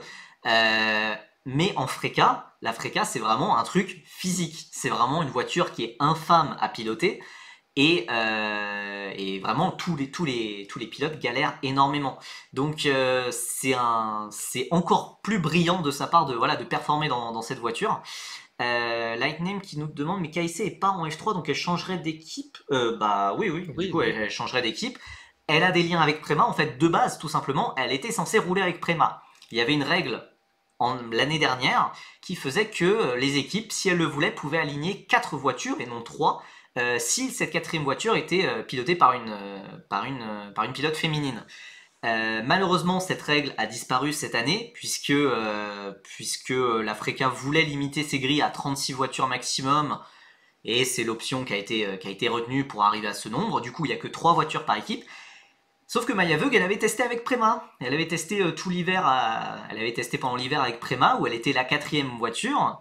Enfin, oui, elle était pilote de la 4e voiture, et elle s'est retrouvée un peu sans volant. Du coup, elle a dû trouver un truc un peu de dernière minute avec KIC. Franchement, passer de Prema à KIC, faut se mouiller la nuque avant, quoi. Donc c'est vraiment très très impressionnant ce qu'elle fait dans une petite KIC Motorsport. Enfin, vraiment, c'est assez fort. Maintenant, au niveau du budget, même si elle est soutenue par Ferrari, niveau budget, c'est pas non plus si fantastique. J'espère qu'elle pourra débloquer, voilà, grâce à ses performances, quelques sponsors pour l'aider. Mais elle mérite la F3. Je pense que honnêtement, elle mérite la F3 au vu de ce qu'elle montre. Au vu de son âge aussi, ça peut être bien de ne pas lui faire une deuxième année en FRECA, mais une deuxième année en FRECA serait clairement pas un drame. Et si deuxième année en FRECA il faut que ça soit avec Prema. Sauf que voilà, avec Prema, il y a aussi beaucoup d'autres candidats. Voilà, c'est l'un des baquets les plus convoités du championnat, évidemment, puisque c'est un top team et que ça joue toujours devant. Donc voilà, il faut voir ce que l'avenir lui réserve. C'est combien environ une année en F3 FIA? Bah écoute, c'est à peu près 1 million. Ouais, un peu au-delà, mais c'est grosso modo 1 million, 1 million 2, on va dire. Ouais, voilà, ça dépend des équipes. Et pour Prema en Formule 3, je pense que ça va à 1 million 2, 1 million 3, 4, 5. Ouais, voilà, ça peut être très très cher. Donc voilà, j'espère qu'elle aura les soutiens, puisque... Ouais. Oui, j'allais dire, sachant que ça prend pas en compte les éventuels dégâts, les tests, Oui, etc., etc. Donc, oui, en plus. Donc il y a un soutien des Iron Dams pour son budget, c'est vrai, mais je sais pas si ça fait tout. Je sais pas si elles prennent en compte, enfin si les Iron Dams donnent entièrement, enfin un budget complet, genre finance l'entièreté de la saison. Je sais pas, mais en tout cas, j'espère vraiment l'avoir chez Prema l'an prochain. Que ça soit en FRECA, que ça soit en F3, moi je serais content, puisqu'en tout cas voilà, elle mérite, elle mérite d'avoir des opportunités. C'est cool de voir, après avoir enchaîné Noda, Chadwick, Flörsch, de voir enfin une pilote qui performe. C'est assez rafraîchissant. Donc bah écoute, tout le meilleur pour elle. Et c'est vrai que lors du FIA Girls on Track, elle avait battu Dorian Bain. Ça vaut ce que ça vaut. A priori, c'était pas la pilote la plus rapide, mais elle était pas loin. Et voilà, Ferrari a décidé de la sélectionner pour continuer l'aventure. Écoutez, voilà, on espère tout le meilleur pour elle. Nitram, s'il est encore dans le chat, j'espère qu'il il doit sûrement prier tous les jours pour qu'elle prenne la nationalité belge. Mais pour l'instant, elle roule sous drapeau espagnol. Hein, elle a 3 nationalités, puisque voilà, les binationaux comme Clément Novalak, non, c'est petits joueurs ça. Non, elle a triple nationalité, donc selon son humeur, ça doit changer. Donc voilà, tout le meilleur pour elle. Et on passe à, je sais plus qui, la F1 Academy. Bah écoutez, voilà la F1 Academy, on a le classement de la F1 Academy avec les 3 pilotes les plus fortes du championnat sur la photo, avec Marta Garcia qui a une option sur le titre, voire même, enfin voilà, qui a avec 50 points d'avance, c'est globalement fait. Hein. On va pas se le cacher. Ensuite, on a Lena Bühler, Amna Al-Kubaisi, Nerea Marti, Abby Pulling, Amna Al-Kubaisi. Et en fait, j'ai envie de m'arrêter là, puisque tout ce top 6, c'est des pilotes, c'est des pilotes quand même assez âgés. On rappelle que c'est un championnat de F4, et c'est aussi des pilotes qui ont déjà eu une expérience en FRECA, ou en W Series. Donc, que c'est difficile d'être hypé et de les voir en formule régionale dans le futur. Donc, ah oui, c'est vrai que oui, très très bonne remarque. Clément Novalak d'ailleurs n'est pas anglais, il est franco-suisse et il n'a pas la nationalité anglaise. Donc j'ai raconté des bêtises, autant pour moi. Mais donc voilà, donc on a ces 6 pilotes qui ont déjà été à l'échelon supérieur et qui n'ont pas été transcendantes. Donc en fait, je sais pas quoi penser de cette saison 2023. Je sais que c'est une saison un peu pilote, je sais que c'est une saison un peu pour pour préparer le futur, pour préparer 2024 sur des meilleures bases, mais voilà, pour moi, il n'y a pas vraiment d'avenir, au moins pour le top 6. La seule qui pourrait m'enthousiasmer un peu, c'est Bianca Bustamante, qui est la meilleure des jeunes. Mais voilà. Oui, globalement, oui. Je... Globalement, c'est ça.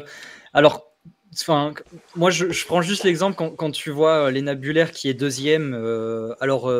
Gros GG à elle, hein, parce qu'elle tient sa saison, elle fait une très bonne saison.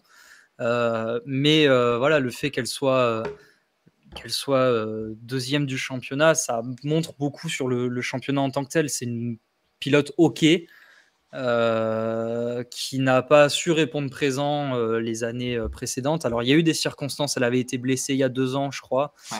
L'an dernier, elle était dans une équipe de merde, je crois aussi. Ou l'inverse, non? Non, elle était chez Air-Race, mais elle avait dû arrêter, Ah oui, putain, oui, elle avait c'est dû arrêter en vrai, cours d'année budget. pour budget. Raison budgétaire, oui, exact.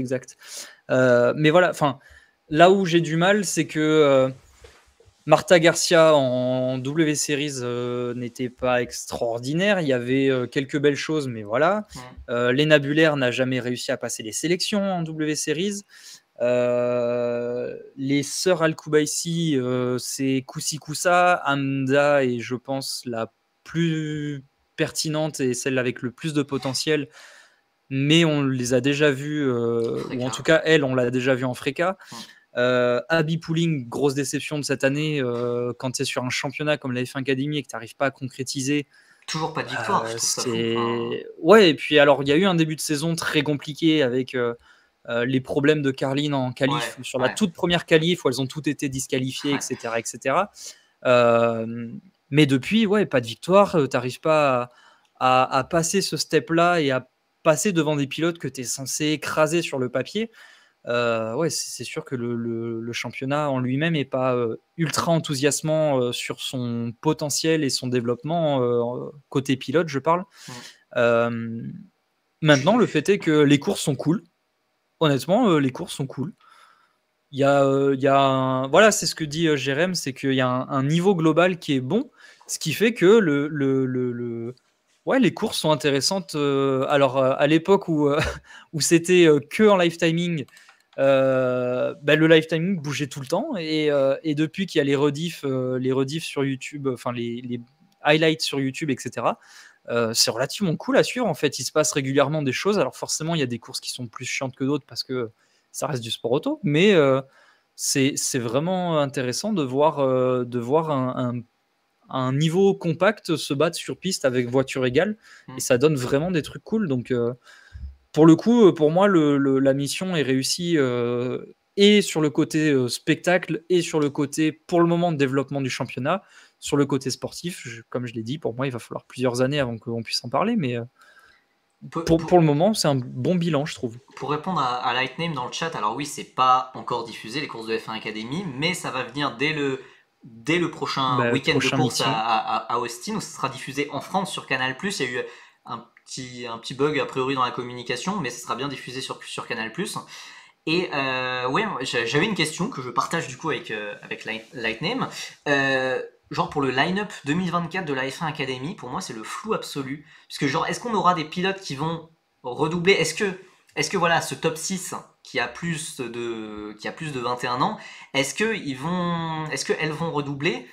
Et est-ce que les équipes de F1 vont aller sponsoriser des pilotes, enfin sponsoriser, voire intégrer dans leur académie des pilotes de 25 ans? On sait que Sauber le fait déjà actuellement avec Léna Buller, qui a 25 ans et qui est la matriarche de la Sauber Academy de très très loin. En fait, je vois absolument pas quelle direction la F1 Academy va prendre. Genre, puisqu'il y a pas de vivier. Pour l'instant, le vivier, en tout cas, présent en karting, n'est pas encore assez fort. Peut-être que dans 2-3 ans, il y a une génération sympa qui arrive, mais en 2024... Alors, sur le line-up, je partage totalement l'incertitude totale. Maintenant, là où on a quelque chose, c'est il y a une limite d'âge en F1 Academy qui est de 25. Enfin, 25 compris. Ouais. Ce qui fait que voilà, Léna Buller, l'an prochain, ne sera pas en F1 Academy. Okay. Voilà, comme dirait le grand Skizzy, c'est ciao. Je crois que c'est la seule qui est à cet âge-là, donc Carrie Schreiner? Attends, Carrie Schreiner, elle elle a est. 24 ans, je crois, Ah, Carrie ok, Schreiner. ok. Je vais regarder ça Non, mais oui, de possible, suite. possible, ouais. 24 ans, c'est ça. Ok. Donc elle, l'an prochain, si elle redouble, ce sera sa dernière saison possible. Sauf si le championnat change d'ici là, mais étant donné que c'est géré par la FOM, je doute que Ouais. ce soit beaucoup plus flexible que ce qu'étaient les double series. Genre, non, la Euh, championne n'a pas le droit de redoubler. Oh, en fait, Oh, si. si. Je pense que il y aura forcément un consensus entre les équipes, donc les équipes juniors, on va les appeler comme ça, et les équipes de Formule 1, pour que la pilote qui soit, on va prendre un exemple tout con, la pilote Ferrari qui soit chez Prema, soit une pilote que les deux parties veulent. Ouais, oui, Parce oui. que Ferrari ou n'importe quelle équipe ne supportera pas, financièrement une pilote dans lesquelles ils veulent mettre pas zéro thune, ce qui est logique. Et inversement, Ferrari ou les équipes de Formule 1 ne pourront pas imposer à Prema, MP, Carlin, Hart et Campos les pilotes qui veulent, si derrière les équipes en question n'y voient pas d'intérêt ou estiment que c'est pas une bonne pioche, etc. Donc il y aura forcément un consensus entre les deux. Le fait est que maintenant, voilà, on en a parlé un peu tout à l'heure, Pooling, c'est pas déconnant par rapport au championnat si elle reste. Pour elle, c'est une connerie absolue si elle reste. Mais pour le championnat, c'est pas déconnant si elle reste chez Alpine. Bianca Bustamante serait potentiellement intéressée, intéressante, voilà, pour rejoindre la FDA. Parce qu'il y aurait tout le côté, pour le coup, etc., qui irait avec, qui irait parfaitement à la Ferrari Academy. Mm. Et, Non, et puis en ce plus, serait pertinent Bustamante, parce que. c'est peut-être la seule qui mérite, qui sort du lot. Voilà, elle a 18 ans. Elle a marqué des points. Elle a déjà affronté des mecs en F4 Emirati cet hiver. Ça s'est bien passé. Alors, c'était pas non plus fou, hein, mais elle a marqué des points, ce qui est quand même pas dégueu. Surtout dans un field de 45 pilotes. Ouais, Bianca Bustamante, j'ai bien envie de la voir un peu progresser, en tout cas de la voir sur Ouais, une deuxième et année. puis d'après pas mal de monde, elle travaille vraiment, vraiment très bien. Donc, Ouais, pour le coup, selon au-delà Ocon. du. Alors, selon Ocon notamment, mais au-delà du pur niveau qu'elle peut avoir derrière un volant, et c'est le cas dans énormément de sports, il y a beaucoup d'équipes qui préfèrent avoir quelqu'un de un petit peu moins performant, mais très travailleur, sérieux, etc., que un Devon Butler qui, qui va avoir un niveau extraordinaire, mais qui va être ouais, je m'en branle, je fais ce que je veux, voilà. Euh, donc voilà, c'est un exemple potentiel parmi tant d'autres, mais ces pilotes-là pourraient intégrer voilà, les académies, être suivis par l'équipe qu'elles intégreraient sportivement et par l'équipe de Formule 1 qui les soutiendrait. Mais oui, le fait est qu'il y a très peu de visibilité. Je pense pas que le plateau changera énormément. J'espère qu'il y aura quelques nouvelles têtes de F4 obscures qui viendront en se disant tiens, j'aurai plus de chance en F1 Academy et ce sera plus intéressant pour nous. Eh ben Après, voilà. écoute, est-ce que ce serait pas une transition toute rêvée pour parler de la F4 italienne? Car en F4 italienne, même si on en parle beaucoup moins, puisque évidemment bah, c'est moins médiatisé qu'un championnat qui est organisé par la FOM, en F4 italienne, il y a 4 filles engagées, alors enfin plutôt 3 en fait, puisque Bustamante a juste remplacé Aurelia Nobles qui était blessée à un moment, mais il y a 3 filles voilà, qui font le championnat. Mais ça se passe pas incroyablement bien. Alors en fait, il y a ces trois profils très différents et il y a d'ailleurs une coupe, enfin Women's Championship, qui est un peu totalement débile, hein, parce que très souvent quand il y a ce genre de championnat avec deux ou trois voitures, il suffit d'un abandon ou d'un forfait pour que ça devienne n'importe quoi comme championnat. Et donc on a probablement la moins talentueuse des trois, Victoria Blokina qui est en tête de ce championnat, qui est chez PHM, c'est déjà sa deuxième saison. Alors voilà, les trois pilotes ont 16 ans.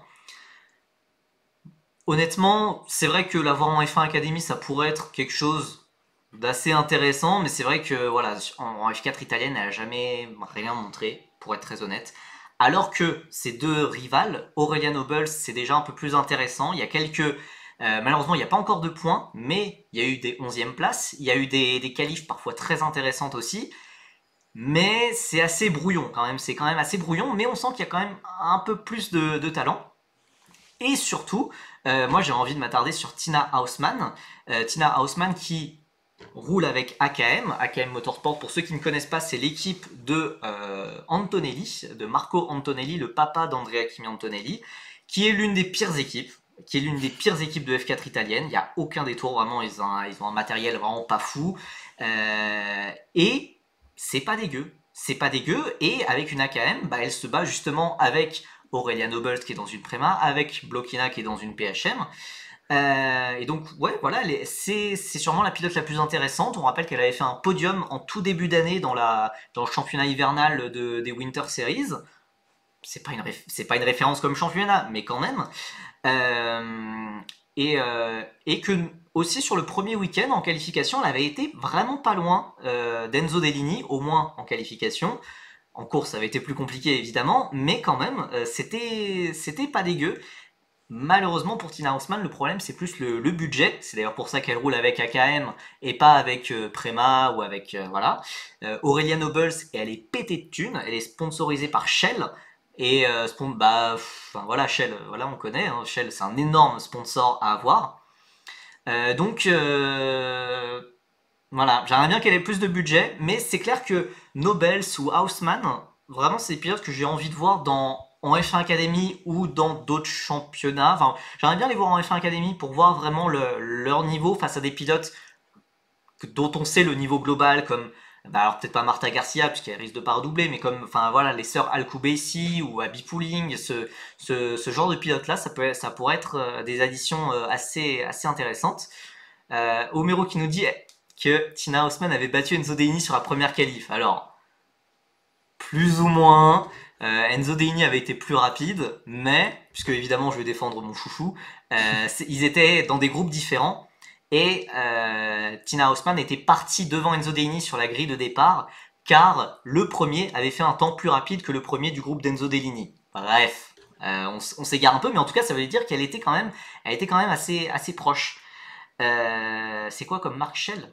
Oui, Shell, le pétrolier, le pétrolier, le logo rouge et jaune. D'ailleurs, on le voit pas sur. Oui, on le voit un peu. On le voit sur la combi d'Aurelia Nobles à droite, au niveau du cou. On voit le logo Shell. Et oui, Aurelia Nobles, on l'avait vu. Alors, c'est déjà sa deuxième année en F4.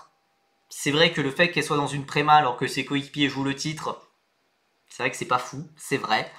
Mais voilà, il y a eu des trucs intéressants, qu'on a vu ça, enfin, des petites étincelles, et on se dit parfois, ah, ça peut être intéressant, mais sinon voilà, je pense que le meilleur espoir c'est Tina Hausmann, mais Tina Hausmann a peu de budget malheureusement, donc à voir comment ça évolue pour ces trois filles. Tout l'intérêt de la F1 Academy, pas cher, beaucoup de temps de roulage, de la visibilité, etc. etc., etc. Ouais, non mais vraiment, ça serait vraiment une. J'aimerais bien les voir dans ce championnat. Malheureusement, bon, pour Aurelia Noble, j'ai entendu dire qu'elle était en discussion pour un passage en Freca. Écoutez, voilà, moi je manage pas des carrières, mais bon, au bout d'un moment, faut se poser les bonnes questions. Bref, on va finir sur d'autres pilotes, des pilotes de karting. Alors, est-ce que en F4, les équipes peuvent avoir des sponsors ou c'est que les pilotes? Alors oui, les équipes peuvent avoir des sponsors, mais c'est quand même assez rare. Et je pense qu'à 90%, voire même 100%, enfin, à 90% du temps, c'est quand même des pilotes qui amènent du budget pour payer la saison. Et c'est un peu la façon dont les formules de promotion marchent. Alors forcément, on peut avoir des réductions.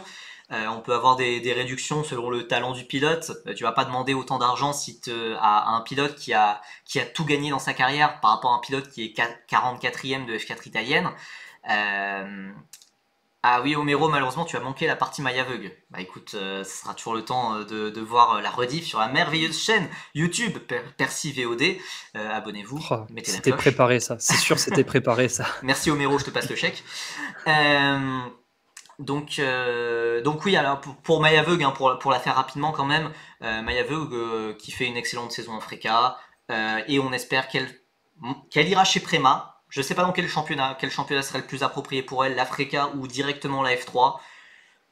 Je sais pas forcément, mais voilà, c'est vrai que par exemple si on prend voilà, toutes les pilotes qui sont engagés en F4, à la fois en F1 Academy, à la fois en F4 italienne et dans tous les autres championnats de monoplace, c'est vrai que Maya Veug paraît l'espoir le plus certain, sans aucun doute en fait. Sans aucun doute, je pense.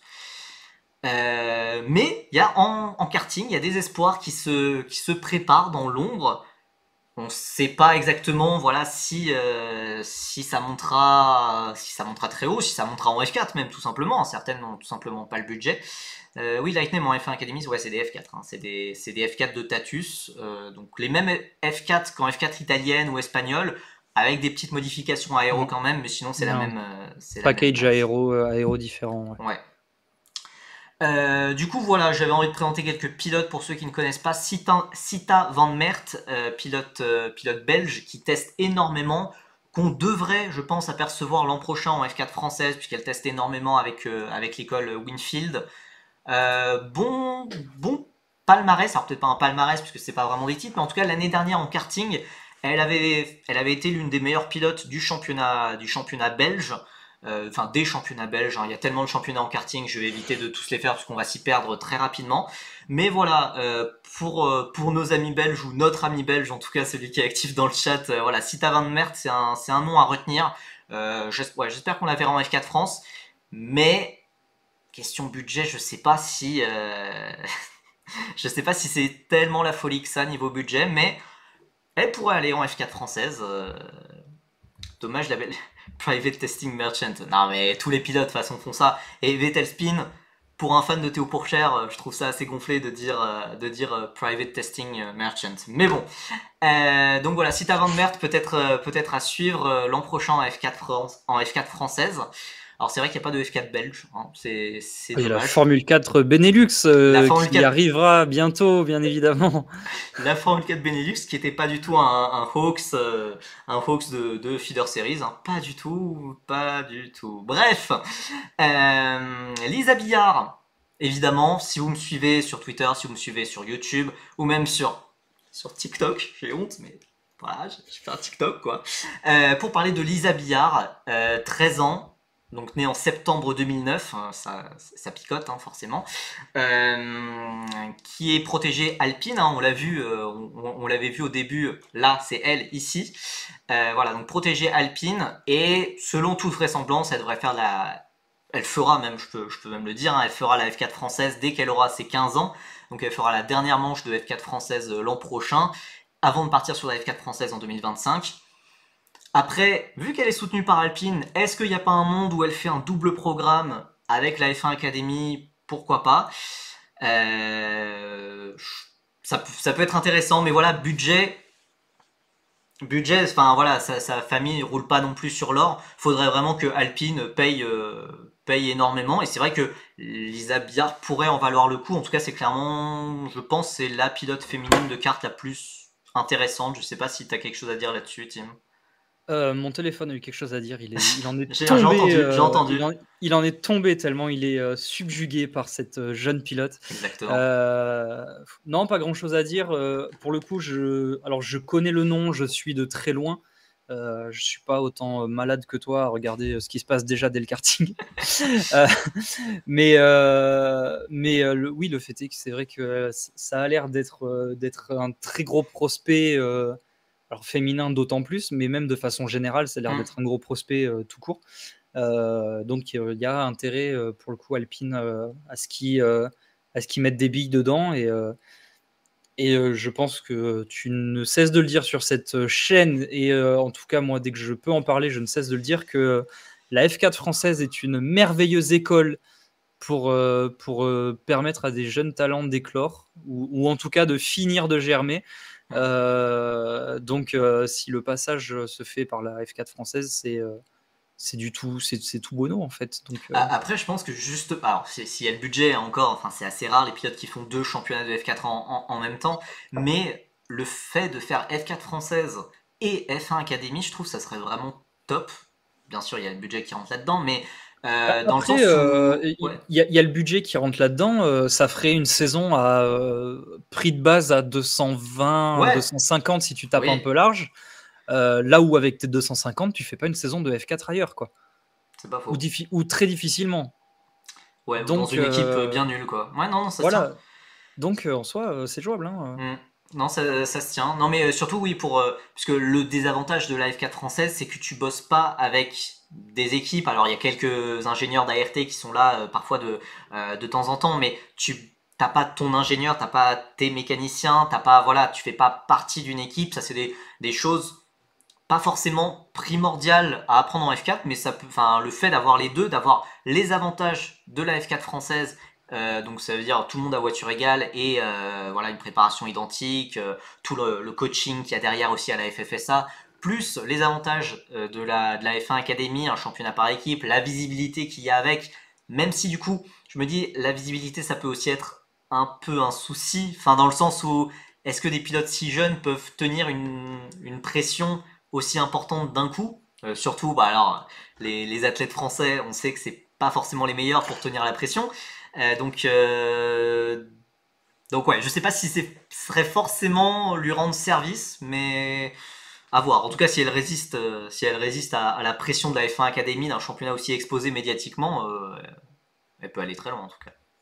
Pour répondre à Lightname dans le chat, est-ce qu'elle peut rouler en F1 Academy ou pas avec son âge? Il y a donc des limites d'âge en F1 Academy, c'est 16 ans pour le plus bas et Oui. 25 pour le plus haut.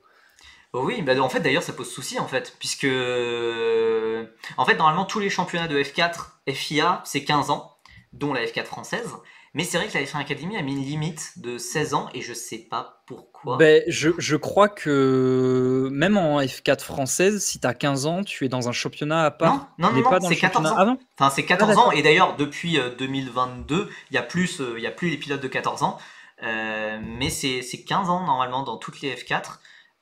Enzo Dellini, il a dû attendre ses 15 ans pour monter en F4 et c'est à cause de ça d'ailleurs qu'il a pas pu faire des championnats hivernaux, qu'il a pas pu faire de la F4 française, alors qu'on dit au revoir à Tim qui est parti. Je pense qu'il a fait une recherche Google et que malheureusement nous l'avons perdu. Ah, je pense qu'il est de retour.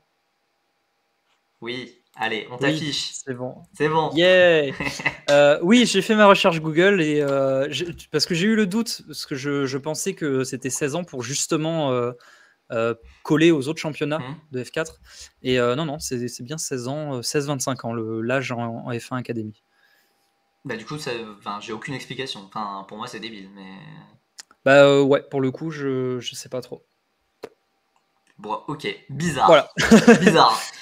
Non, et puisqu'en plus, enfin, ouais, 16 ans, c'est l'âge minimum pour entrer en F3, en formule régionale ou les choses, enfin, pour la catégorie au-dessus, quoi. Donc, bon, un peu bizarre. Un peu bizarre, et pour finir, on va finir par Floucha, pour ceux qui suivent la Freca ou qui ont suivi mon live pour parler de la F3 l'an prochain. C'est un nom que vous allez entendre, hein, puisque le grand frère Lorenzo Floucha est pété de thunes, toute la famille est pété de thunes, et ils sont richissimes. Voilà, donc Luna Floucha, c'est la petite sœur de Lorenzo Floucha. Elle fait déjà partie de l'académie Mercedes, donc, et vous voyez ses couleurs en karting, elle roule déjà avec Prema, donc Prema by Kart Republic, donc globalement la meilleure équipe. Elle peut tout se payer, elle a le meilleur budget, elle a tout, voilà. Question talent, elle en a peut-être plus que le grand frère. C'est pas évident, hein, puisque voilà, c'est une pilote très jeune qui vient tout juste de fêter ses 13 ans. Elle est joyeux anniversaire un peu en retard, 4 jours en retard, je crois. Mais donc voilà, pour elle, il n'y aura vraiment pas de problème de budget. Je suis sûr à 99,999% qu'elle sera en F4 italienne chez Prema, qu'il y aura peut-être un double programme avec la F1 Academy, on ne sait pas, mais voilà, elle, clairement, budget à balle. En karting, c'est pas dégueulasse, même si la saison est un peu compliquée. Sa saison en senior est un peu compliquée cette année, mais l'an dernier en junior, c'était vraiment pas mal du tout. Donc, voilà, Luna Floucha à surveiller dès qu'elle aura 15 ans. En tout cas, en F4, on la verra. On la verra chez Prema. Elle aura le meilleur matériel tout le temps, donc pas trop d'excuses à avoir quelque part. Donc voilà. Après, évidemment, il y a tout plein de jeunes pilotes de kart, mais on n'a pas fini. J'ai essayé de sortir celle qui sortait le plus du lot quand même, puisque si on parle de tous les pilotes du kart, croyez-moi, on n'a pas fini. On n'a pas fini, et donc voilà, j'ai pas prévu de conclusion du live en fait, puisque là c'est la Eh fin du bien, diapo. on a fini. Voilà, allez. Voilà, bonne nuit. Non, écoutez, je repasse sur cette caméra-là. Du coup, j'avais lancé un sondage sur Twitter. Est-ce que vous voyez une femme en F1 dans les 10 prochaines années? Il y avait une non à 75%. Et très honnêtement, je suis assez d'accord. Dans les 10 prochaines années, j'ai du mal à voir ça arriver. Alors certes, Maya Veug a un profil assez intéressant, mais pour la F1, faut bien se rendre compte quand même que des pilotes comme Théo Pourchaire, désolé de reprendre l'exemple, mais voilà, ou comme Robert Schwartzman, comme Drugovich, Kalou Mailot, etc., malgré leur talent, n'ont pas eu de place en F1. Malgré aussi leur budget, hein, Théo Pourchaire est loin d'avoir un budget dégueu. Malgré voilà leur potentiel et tout, ils n'ont pas eu de place en F1. Donc pour qu'il y ait une femme en Formule 1, il faut vraiment que tout soit parfaitement minuté, qu'il y ait le talent, énormément de talent, énormément de budget forcément pour progresser, et le timing. Le timing, ça, on le voit clairement à quel point c'est important. Donc je ne sais pas si on peut dire un horizon vers lequel on peut espérer une femme en F1, mais je sais pas, un pronostic. Honnêtement, c'est pas possible parce que on peut très bien avoir typiquement une Maya Veug qui peut-être en F3 va d'un coup se révéler, passer un cap, va être extraordinaire et va avoir chemin doré pour arriver en Formule 1, même si je n'y crois pas beaucoup, voire même pas du tout. Comme on peut aussi attendre encore 20, 30, 40, voire même beaucoup plus Ouais. Bah, avant qu'il y y a ait. pas eu de femme en F1 depuis 1992. Voilà, donc on peut attendre encore longtemps avant de voir une femme en Formule 1, comme ça peut arriver très vite en fait. Donc on ne sait pas. Après, là maintenant, réalistiquement, j'ose espérer que d'ici les 20 prochaines années, on aura notamment. Alors, je suis très idéaliste parce que je pars du principe que la F1 Academy est une réussite et que le concept fonctionne tel qu'il est censé fonctionner, etc. etc. Que notamment grâce à la F1 Academy, grâce au scouting de toutes les équipes de la FOM, etc., qu'ils ont réussi à trouver des pilotes talentueuses, etc., qu'on ait des pilotes qui fassent au moins, et là par contre je suis pessimiste, au moins des FP1 et des essais.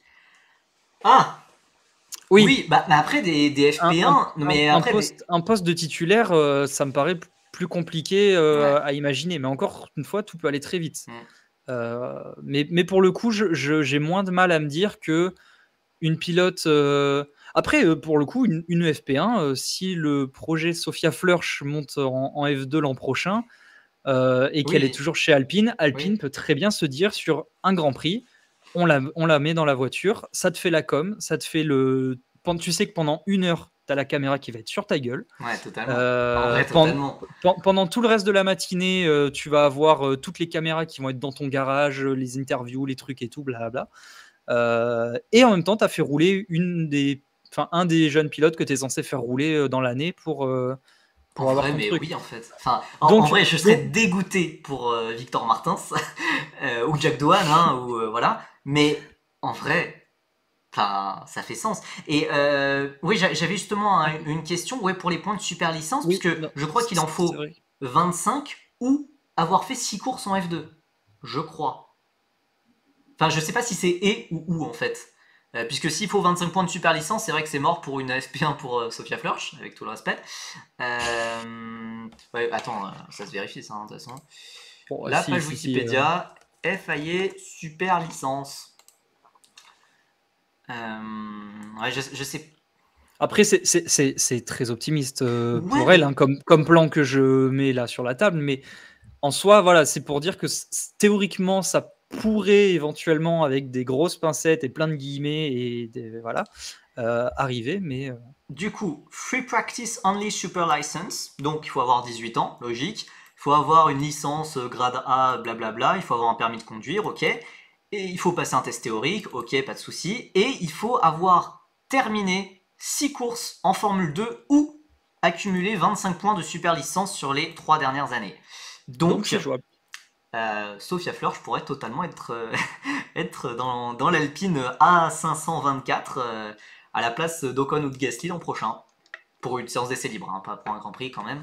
Donc, pour en revenir au pronostic, l'an prochain, dans 2 ans ou dans 30-40 ans.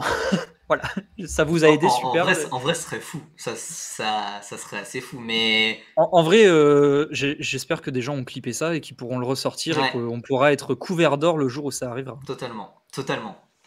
Ouais. Non, c'est intéressant. En vrai, en plus, je trouve ça réaliste. En vrai, je trouve ça réaliste. Et puis pour le coup, pour Alpine, ça leur ferait. Puis ce serait tellement plus pertinent de faire rouler Sophia Flörsch en FP1 que de remettre je sais pas combien de millions pour avoir Zizou en ambassadeur qui font rien. C'est pas faux. Il est venu pendant la présentation de la voiture, il a dit c'est bien et c'est tout. Voilà. C'est tout ce qui s'est passé. Donc, on l'a plus revu. Une pensée pour Zizou. S'il passe sur le chat, Zizou, on t'embrasse. Merci pour tout. Mais en Formule 1, voilà, c'est bon. Bon, voilà. Non, moi je sais vraiment pour une femme en Grand Prix.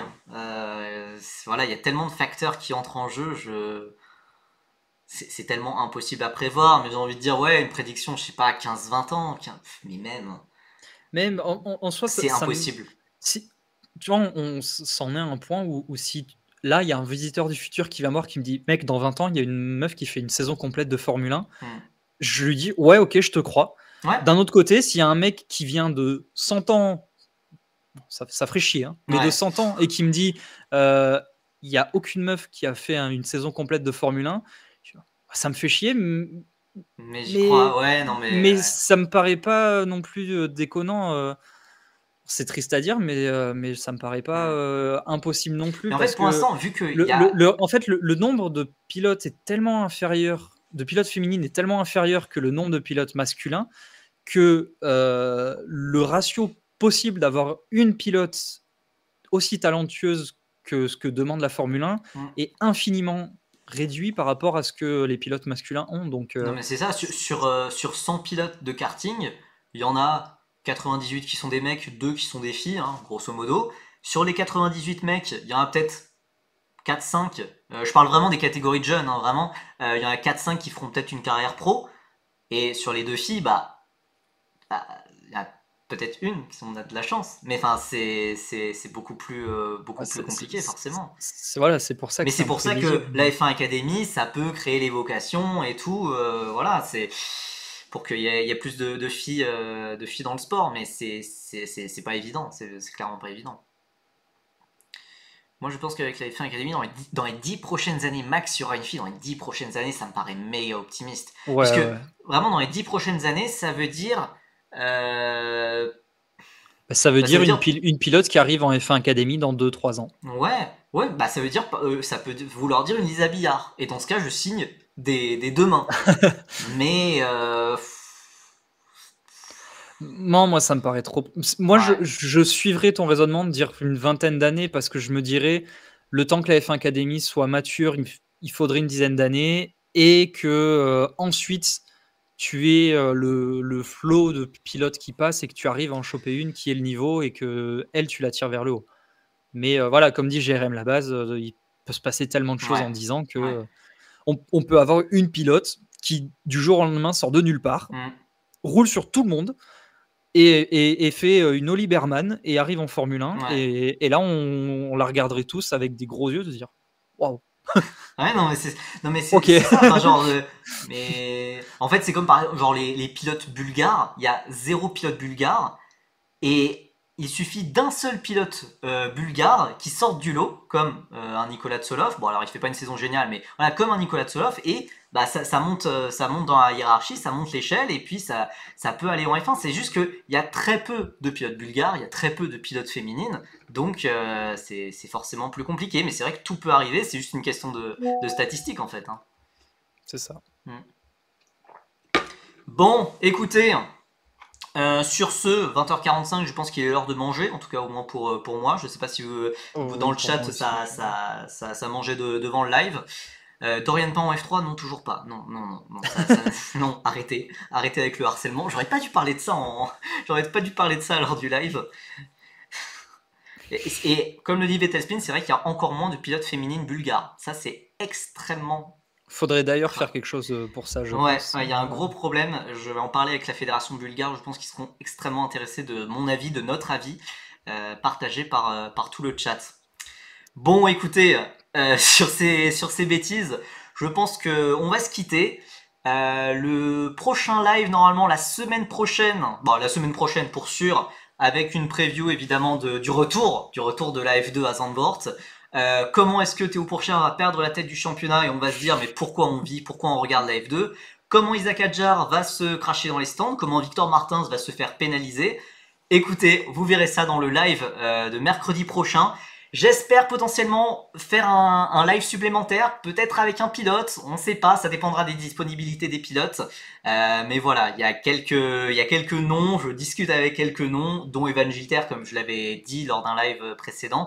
Donc voilà, je vous tiendrai au courant évidemment sur Twitter. N'hésitez pas à follow Percy-8 Volt sur Twitter, évidemment. J'arrive jamais à gérer la... Bon, tiré du 8 Team Formula sur Twitter, le spécialiste de la F1 Academy, le spécialiste de tout, voilà. Oui. Oui, voilà. Allez, oui, je pense. On part sur spécialiste de tout, je pense que voilà. c'est... Voilà, ça paraît pas mal. Le spécialiste. Ouais, le spécialiste. Voilà, le spécialiste. Super. Bon, écoutez, allez, bonne soirée à tous. Passez une excellente fin de semaine, passez un excellent week-end, dernier week-end sans F1. Allez, tenez bon. Allez, salut, bisous.